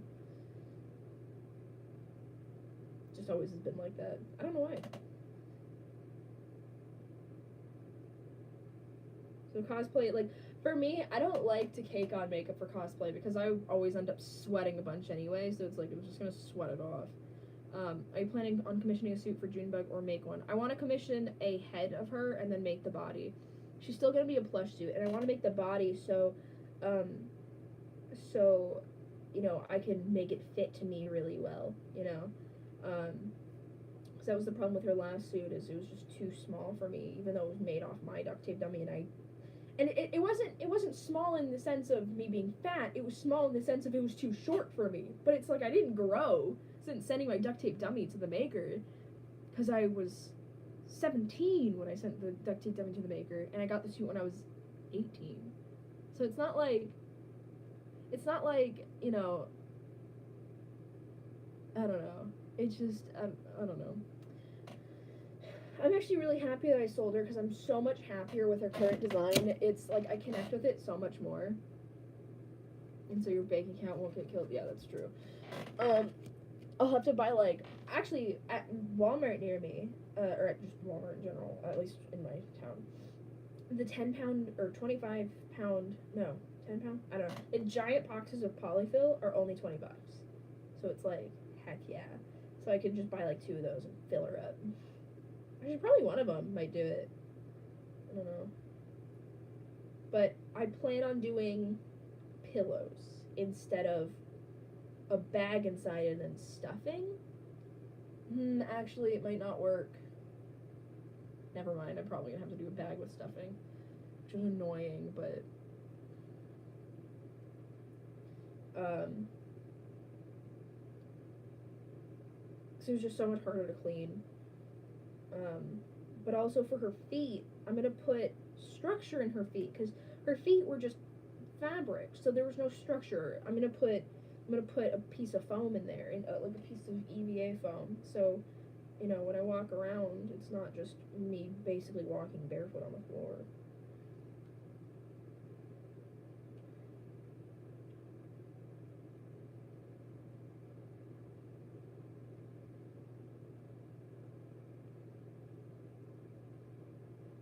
And I use a proper sweat wicking fabric because the stuff she had inside of her was just like spandex. I'm gonna use the same stuff I used for heads, which is like really thick fabric, but it's cooling and it's sweat wicking. Is that? Oh, it's Sharpie. Like the fabric, no matter what, even if it's like 100 degrees outside, if you touch the fabric, it feels cold, and it's so nice. Someone said something in the chat, which I didn't see. What do you think about people going to public parks in suit?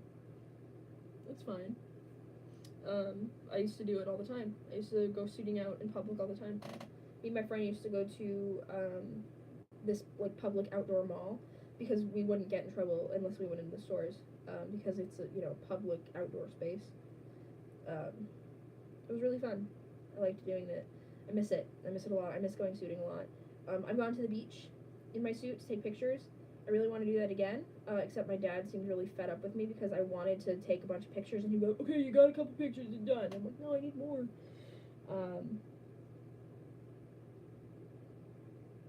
It was Petco, not PetSmart. That's literally, I said those exact words. I said, Petco, and then Nicole in the background goes, Petco, not PetSmart. What do you think about something wanting to suit who lives in a desert? I live in a desert, so go ahead. Just be very wary of your heat tolerance. I always went suiting in the afternoon because it was always cooler.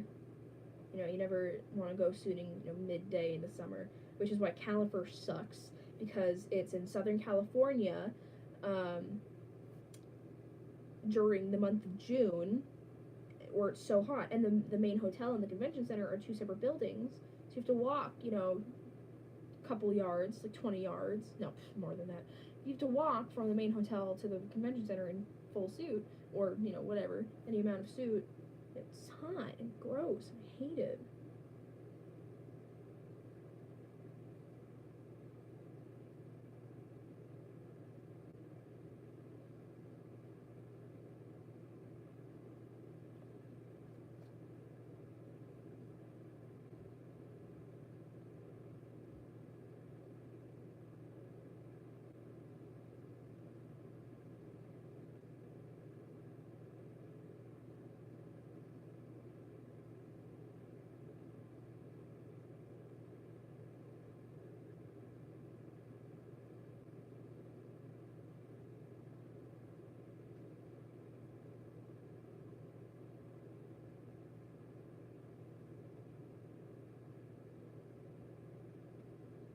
I should really get an embroidery hoop for this.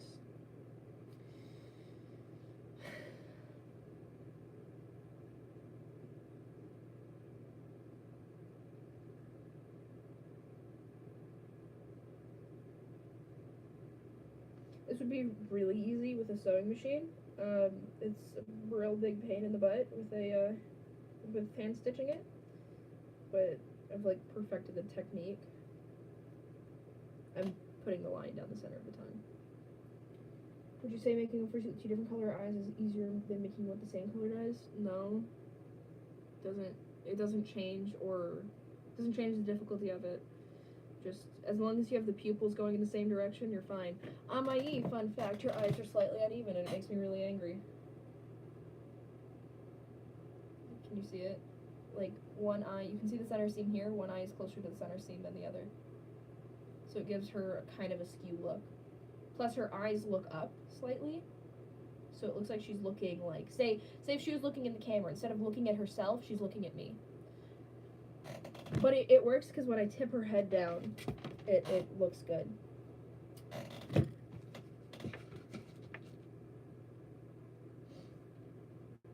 Let's make a call to a poor and just rant about how we get money, then spend it on random.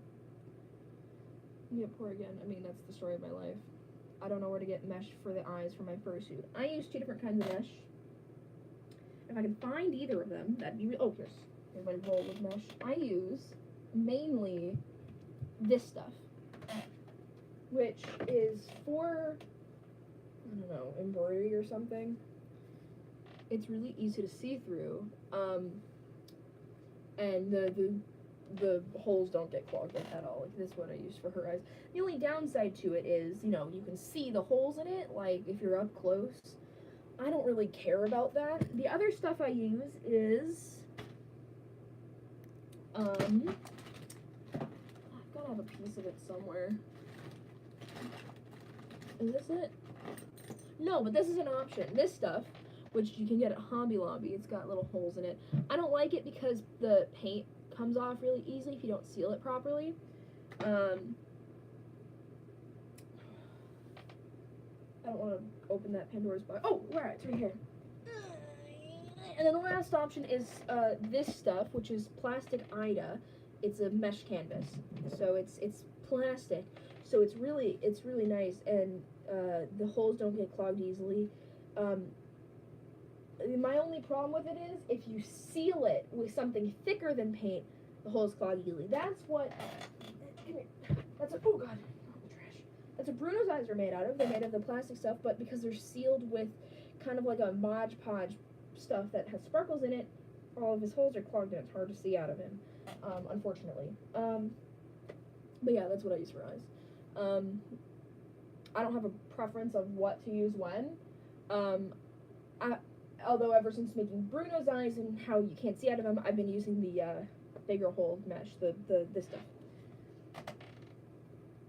I don't know, I just like it better. And plus, since it's not plastic, you don't have to really worry about the paint scratching off. Although you should always seal your eyes anyway, just in case you get water on them. Like in one of my TikToks, I squirt water right in Amae's eye, and didn't affect it at all. Because she has sealed eyes.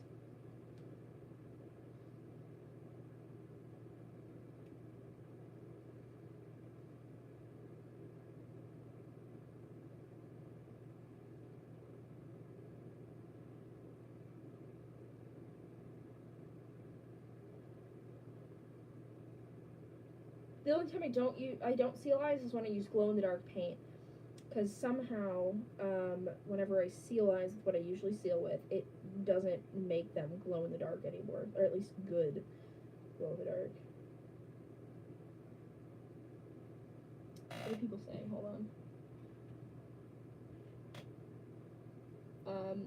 Where do I buy the first one you showed us? In either Joann's. Yeah, Joann's is where I get it. And it's in like the crochet section.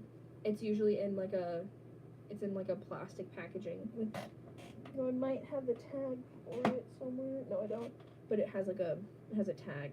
But it's really nice because it has like a lot in the roll. Like this, you could make eyes out of this for a long time, considering, you know, how big eyes are. You know, and then this is folded in half too. So you can make a lot of eyes with this. For skull heads, we still have, is that not going up there? For skull heads, I used to use buckram. If I was just doing eyes that were all black, I use buckram and then I ink wash them. So I use an acrylic ink. There we go. Sorry, my leg was stuck. Let me get it. So yeah, this is it. So if you're interested, I recommend. Oh my god, I recommend this for so much of it. I would recommend this for actually maybe not realistic suits, but for skull suits because the eyes are so big and if you're just painting them all black, I recommend this stuff. It's called Unicorn Buckram. You get it at Joann's in the in the yardage section, like where you pick up the yards and go to the cutting counter. It's really tiny holes, and you can't paint this. It gets completely clogged up, so you can't see out of it. But if you're just painting the eyes all black, I have so much of it. Oh my god. But if you're just painting the eyes all black, then you're fine. But I either recommend just coloring it with like a Copic or ink washing it with an acrylic ink. I have like acrylic ink or like India ink would work too.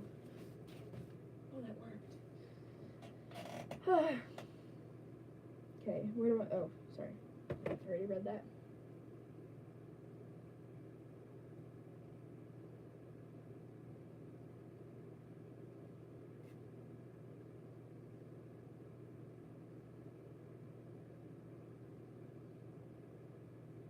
And it's fairly cheap from what I remember too. The stuff that I use. If you would you fursuit dance? I've been in a fursuit dance competition before. I used to dance all the time. I don't anymore because I just don't have the space for it. But yeah, I used to do it all the time. I actually really miss it. I want to do it again. But yeah, I was in a fursuit dance comp, except I was really bad because I couldn't see, so I didn't know where the edge of the floor was. For someone's first head, would you recommend they buy a base or their own to start out with? Whatever you feel more comfortable with. I bought a skull base for my first one, so because I made choose a skull suit, so I had no choice. I wasn't gonna make a resin base. But yeah, you can buy your own base or you can make your own. It's just up to you how much money you want to spend. It's definitely cheaper to make your own foam base, but it's also a lot more time consuming, especially if you don't know what you're doing. What fursuit did you dance in? Because I want to watch it. There's actually a video up on my channel of me dancing. Y'all are fake fans. When I get Damien again, I'm going to recreate that dance.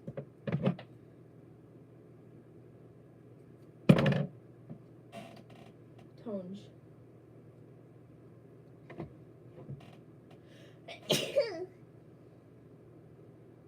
Don't comment on my sneeze.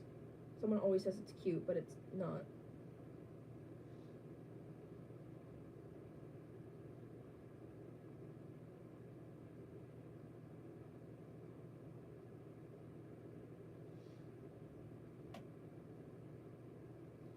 Thoughts on craft store fur? If it's good fur, then that's fine. I have quite a bit of yardage of stuff from. Thank you for everyone saying bless you. I have quite a bit of yardage of different kinds of furs from Joann's. It's just you gotta make sure you're buying good stuff. Like, Flem, my possum boy, he's going to the Heathens one, yeah. He's going, but Flem is going to be made up of mostly Joann's fur, because it's good fur. Stuff that I got. It's rare fur too. And then my first year dance comp was at AZFC 2016, but I warn you now, it was not good. I changed my dance mix at the very last second because I didn't think people would like. I had like a whole meme mix, and I didn't think that people would like it or get it if they didn't follow me. But I regret not doing the meme mix. I think it would have been way funnier if I did the meme mix than what the mix I actually did. And I wish I still had my old computer so I could have the meme mix because it was really good in my opinion. I liked the meme mix a lot. Although it has outdated memes now, and I would have adjusted for that. But yeah, I regret that a lot. I also wish I had tied back my hair because I had short hair, but my bangs were long, so they were like right in my eyes, so I couldn't see the floor, and I was scared of stepping on people because I had big old paws. But that's okay. I was second in the, or was I third? I was either second or third. Not I didn't place second or third. I mean I was second or third in the like order of the dance comp. I didn't place at all. And their critique was use more of your space, and I was like, I know, I just couldn't see.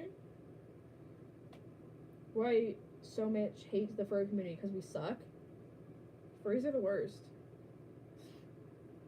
Another furry just got outed for being a zoophile. Of course we suck. EDFC? What? I don't know what that is.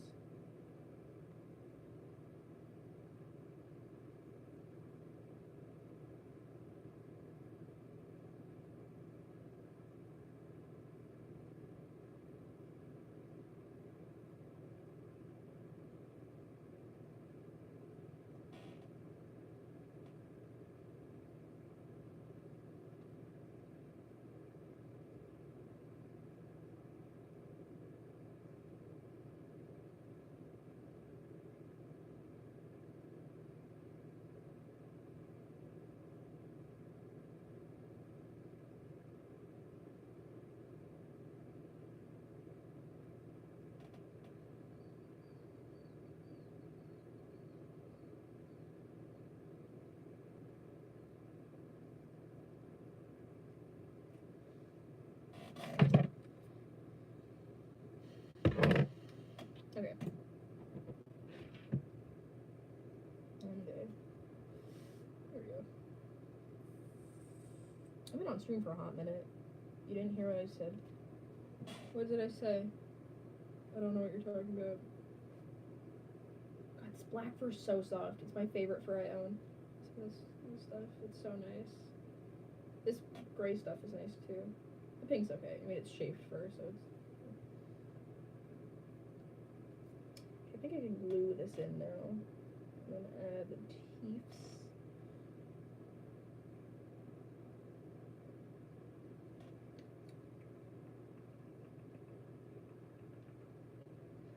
Let's see. The dance thing. AZFC is the dance comp that I was in. Furs are weird and get so worked up over things that don't even matter. I agree.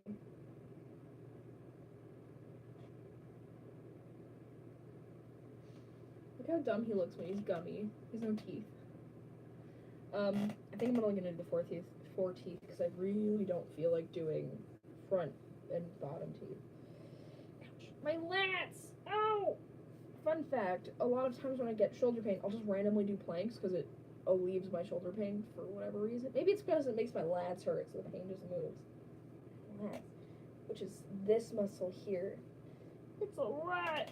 Oh! And it's a really hard muscle to stretch. Maybe I just don't know how to do it right. What am I doing? Glue. I'll wait for my glue gun to heat up. Furs are weird because we dressing up as giant animals. Yeah, mood.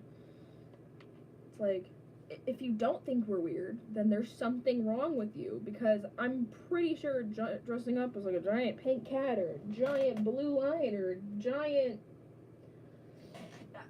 whatever this is, because I genuinely don't know what Kikui is anymore. She's cute, I know that. I love her a lot. Oh god. Oh jeez. Get over there. But I probably shouldn't have told me as well. I'm waiting for it to heat up. In the meantime, let's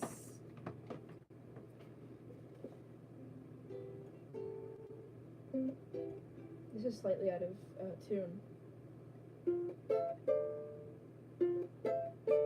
This ukulele was $40 on Amazon, so it has a terrible buzz.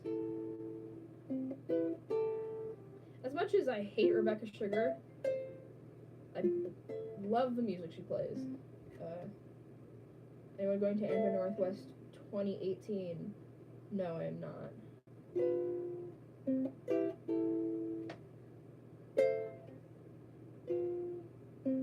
Does anyone know what song this is?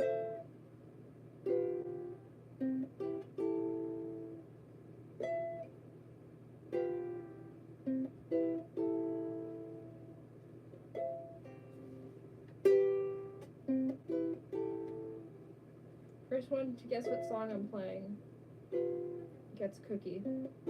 Oops. Yes, you've said it 4 or 5 times now. I don't need to acknowledge your comments to see them.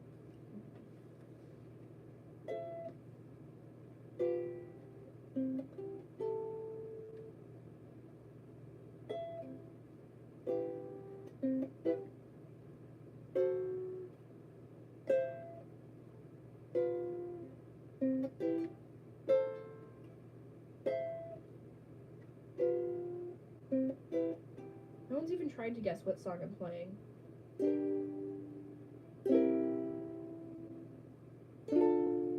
No, it's this. Then this.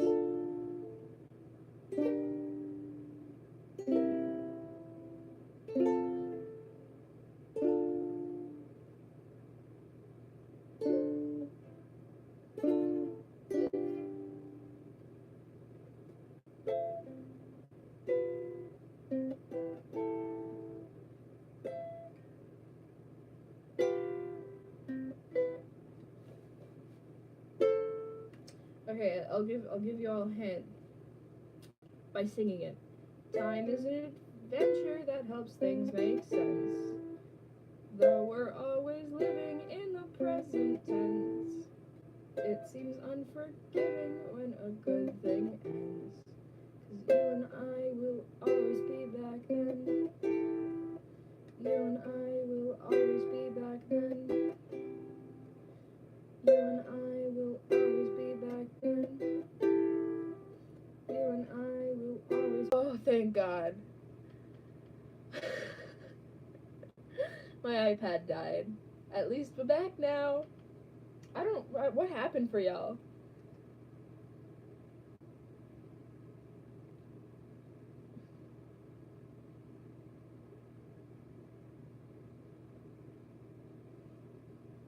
There's a horn in the way. I apologize.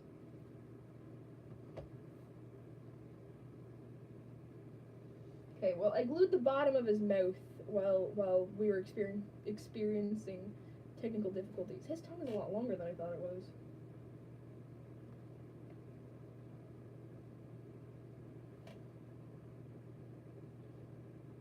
Cute. Okay, ooh, the top of his mouth. Which will be a big ol' pain.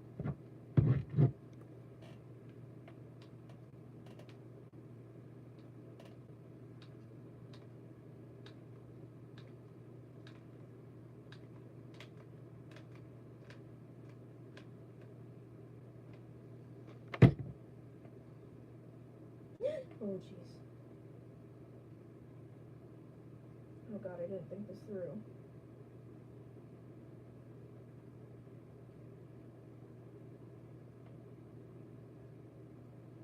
Okay, this tongue is in the way. Just get... Yeah, okay. Alright. This is time sensitive, boys.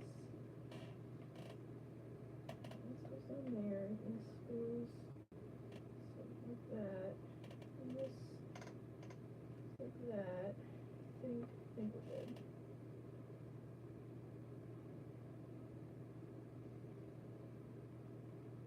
A lot easier than I thought it was gonna be. Okay, lit.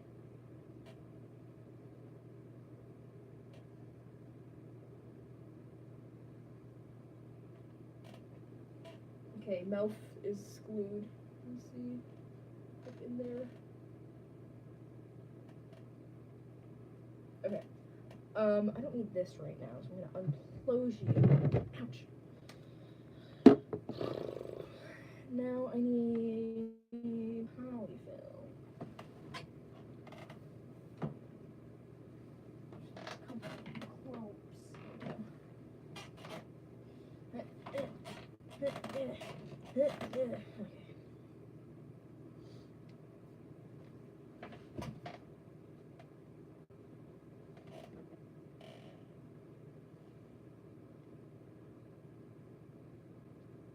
Okay. I feel like this would be better here than...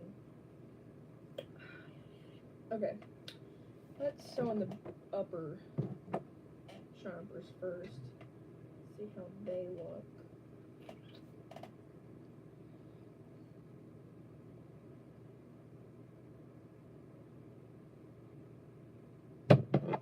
Oh no, I need that. What are people saying to me? Hello, here we go. The stream was cyber nuked. I mean, my iPad just died because I ignored the fact that it said 5% remaining, and then it just conked out.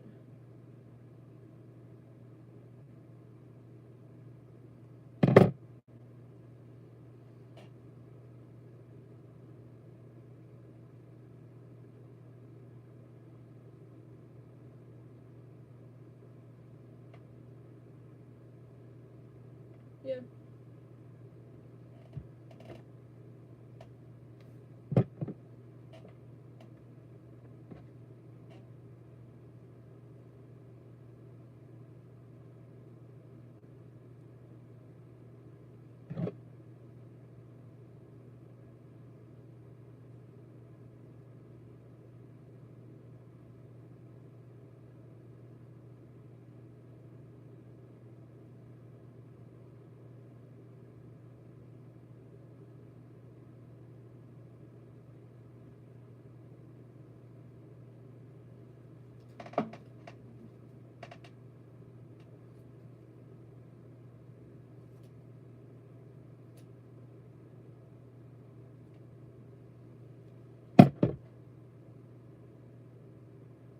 I'm not paying attention to the comments, I apologize. Okay, let me start sewing his mouth together. I'm gonna sew the edges first, because I'm just going to ladder stitch those ones on. So this first, start the corner, I guess. And then I'm going, I'll do the throat.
Always sew your mouths on, kids.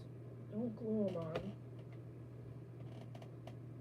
It'll look better if you sew them. That sounds morbid. But I promise I'm just talking about first.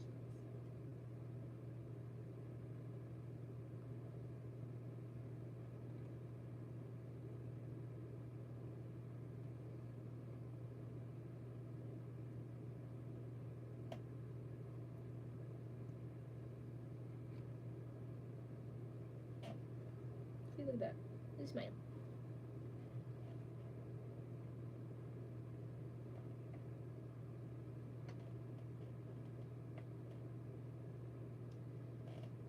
Oh, yeah. No one say anything in chat. Cool.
I'm being so quiet and I apologize.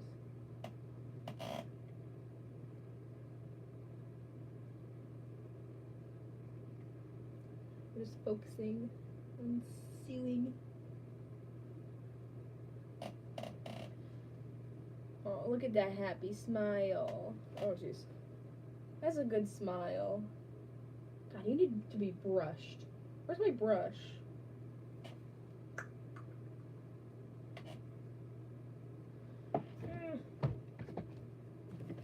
There it is.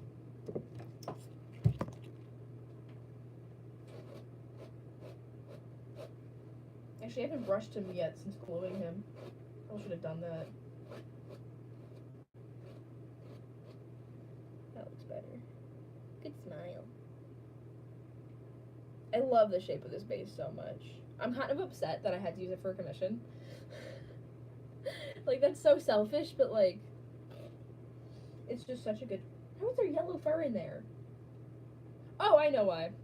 So I started making claws. Stuff.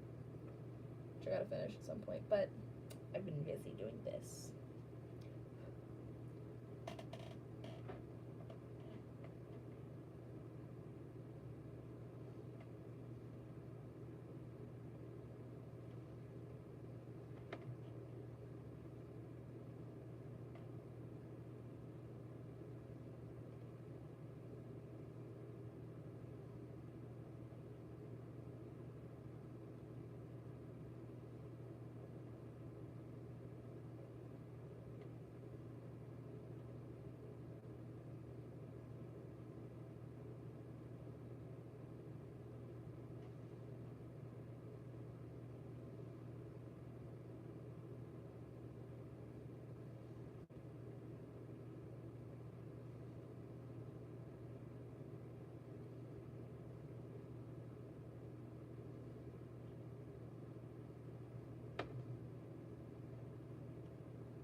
Okay, I gotta watch the chat because I feel bad if I'm ignoring y'all.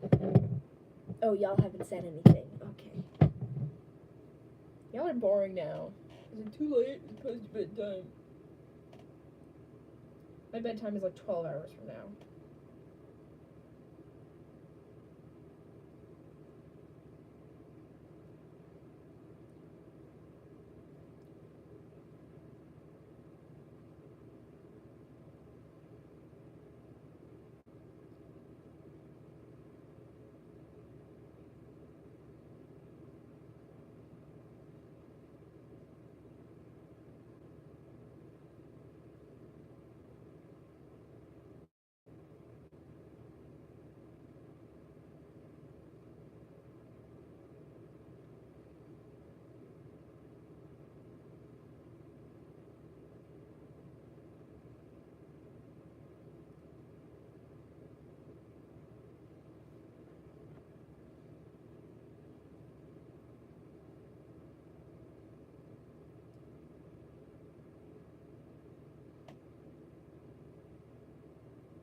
Stop spamming eggs in the chat. Because I'm so silent, I might just end the stream, and because y'all are boring, I might just end the stream, and, yeah. Just end the stream. Probably gonna finish the Stitch, and then I'll do it. I have 165 hours in Splatoon before the Switch 2 online system came out. Now that I would have to pay money online, which is a core part of the game. Oh, mood. I stopped playing Splatoon a while ago. I got it for the Wii U, ages ago, and played it like a lot. I used to play Splatoon with like Boltmutt and like Busy and stuff. Ouch. And then I just kind of got bored of it, because it's not like, you know, it's, you know, if you're not playing online with people, then there's no point to it, you know. And it was more fun playing with friends than just random people. I got it thinking that, you know, there was going to be a story part of the game, and then, like, the online part, which it's not really like that. And I've never played Splatoon 2, only this first one. So I don't know how the second one is, but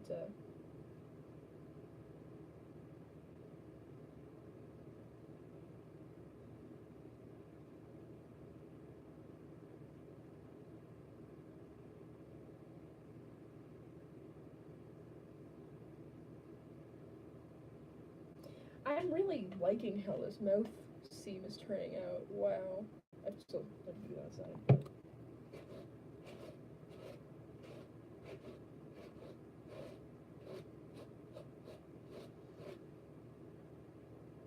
Fun fact, the Minky I used for his mouth, I cut out from a old Lightning McQueen plush I have. He's dead in the corner over there. It's a giant Lightning McQueen plush that I bought for $20 from Target. Or $30, I think, actually.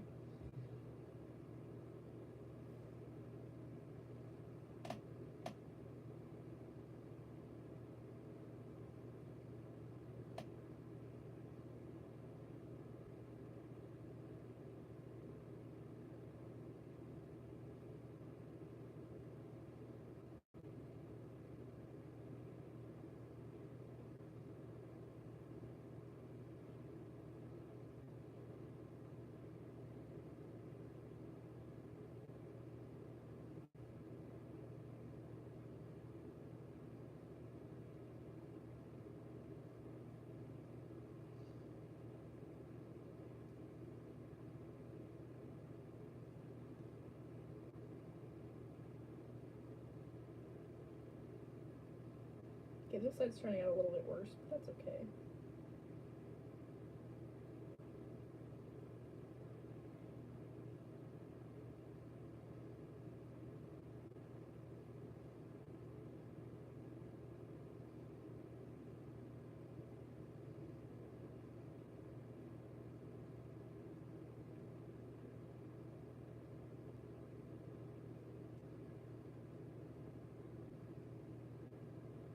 I really want to cosplay Deidara. You know what? I think I'm just gonna have a ton of Naruto cosplays.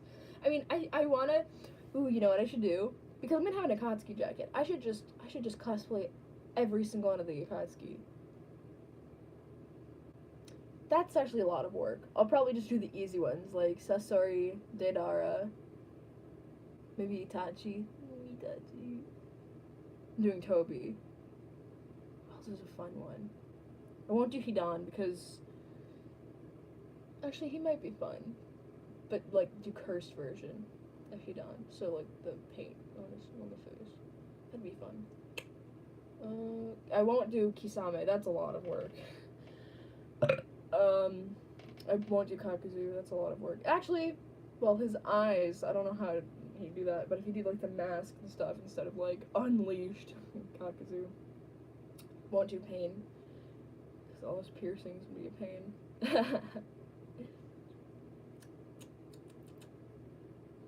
I want to do Orochimaru, but I want to do Boruto Orochimaru, which he's not Akatsuki anymore, but he was. Way back in the day. I plan on getting a Choji cosplay and a Shino cosplay, Boruto Shino and Shippuden Choji soon. So I'm excited for that. I kind of want to cosplay Chocho, but at the same time I don't, because she wears a real short dress, and it's like, I'm not about that, you know? I don't know who else I want to cosplay. All of my cosplays are going to be Naruto at first. Kakuzu has olive eyes, true. Because they're red and green.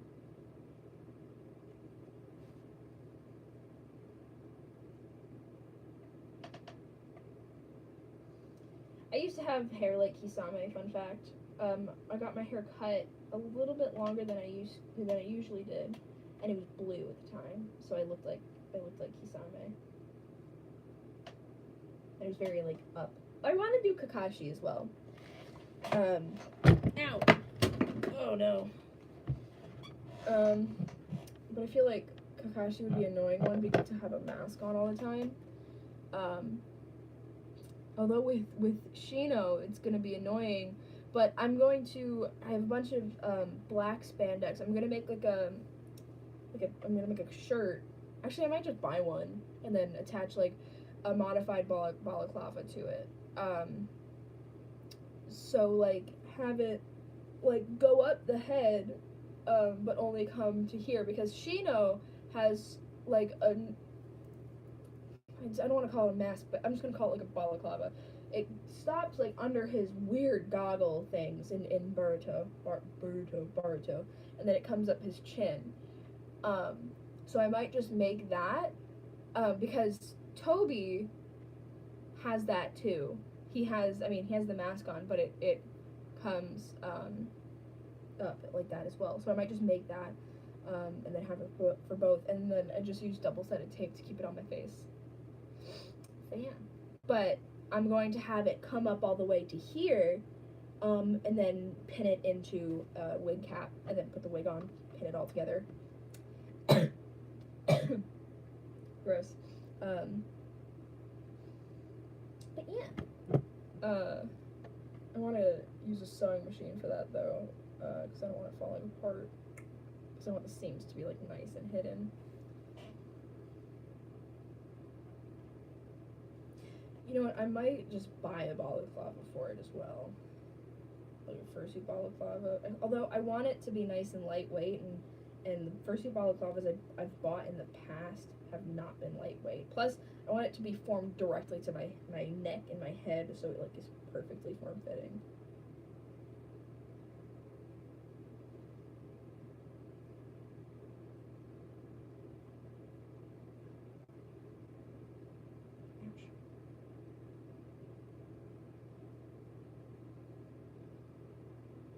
I was gonna do Shippuden Shino at first, but then I saw Shino's outfit in Boruto, and I'm in love with it. All those goggle things those glasses things, are weird. But I love his jacket with the little bugs on the lapels.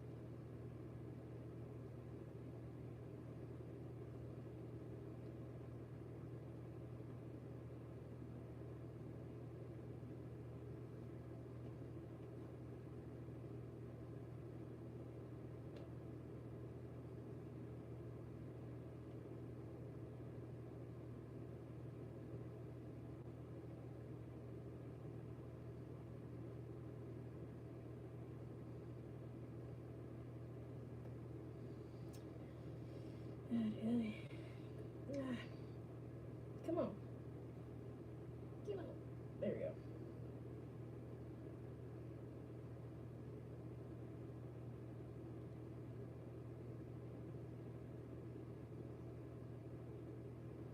Okay, I'm gonna tie it off there, because I don't want to have reveal with a tiny thread. And then I'm gonna end the stream, because I don't feel like streaming anymore. I'll have to cover those seams up later.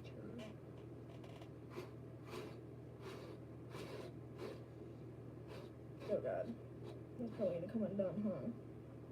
Hope not. Well, I got most of his mouth sewn down, or most of the bottom jaw at least. That's sewn. That's not. Oh wait, let me get his tongue out. There it is.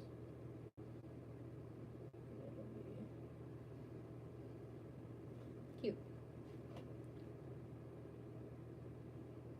I really like the shape of his head. And then I have to do the. Oh, I'm so dumb. I didn't sew in the nostrils to the pickable nose before I glued the mouth in. That's gonna be a pain to sew. I'm gonna have to like flip his mouth inside out and do a blank. It's actually, his might be easier because his is not very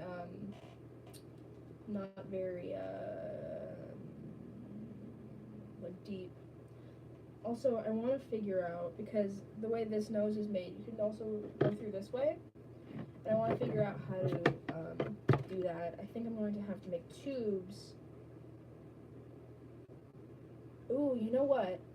I'll do a tube this way with holes in the tube that goes that way. No, it'd be better to do tubes this way with holes in the tube to put a smaller tube. Basically 2 tubes, and the tube in the middle at the top. Anyway, not that y'all care. But I'm gonna end the stream. Thank you for being here. Thank you for entertaining me, and I hope I entertained you.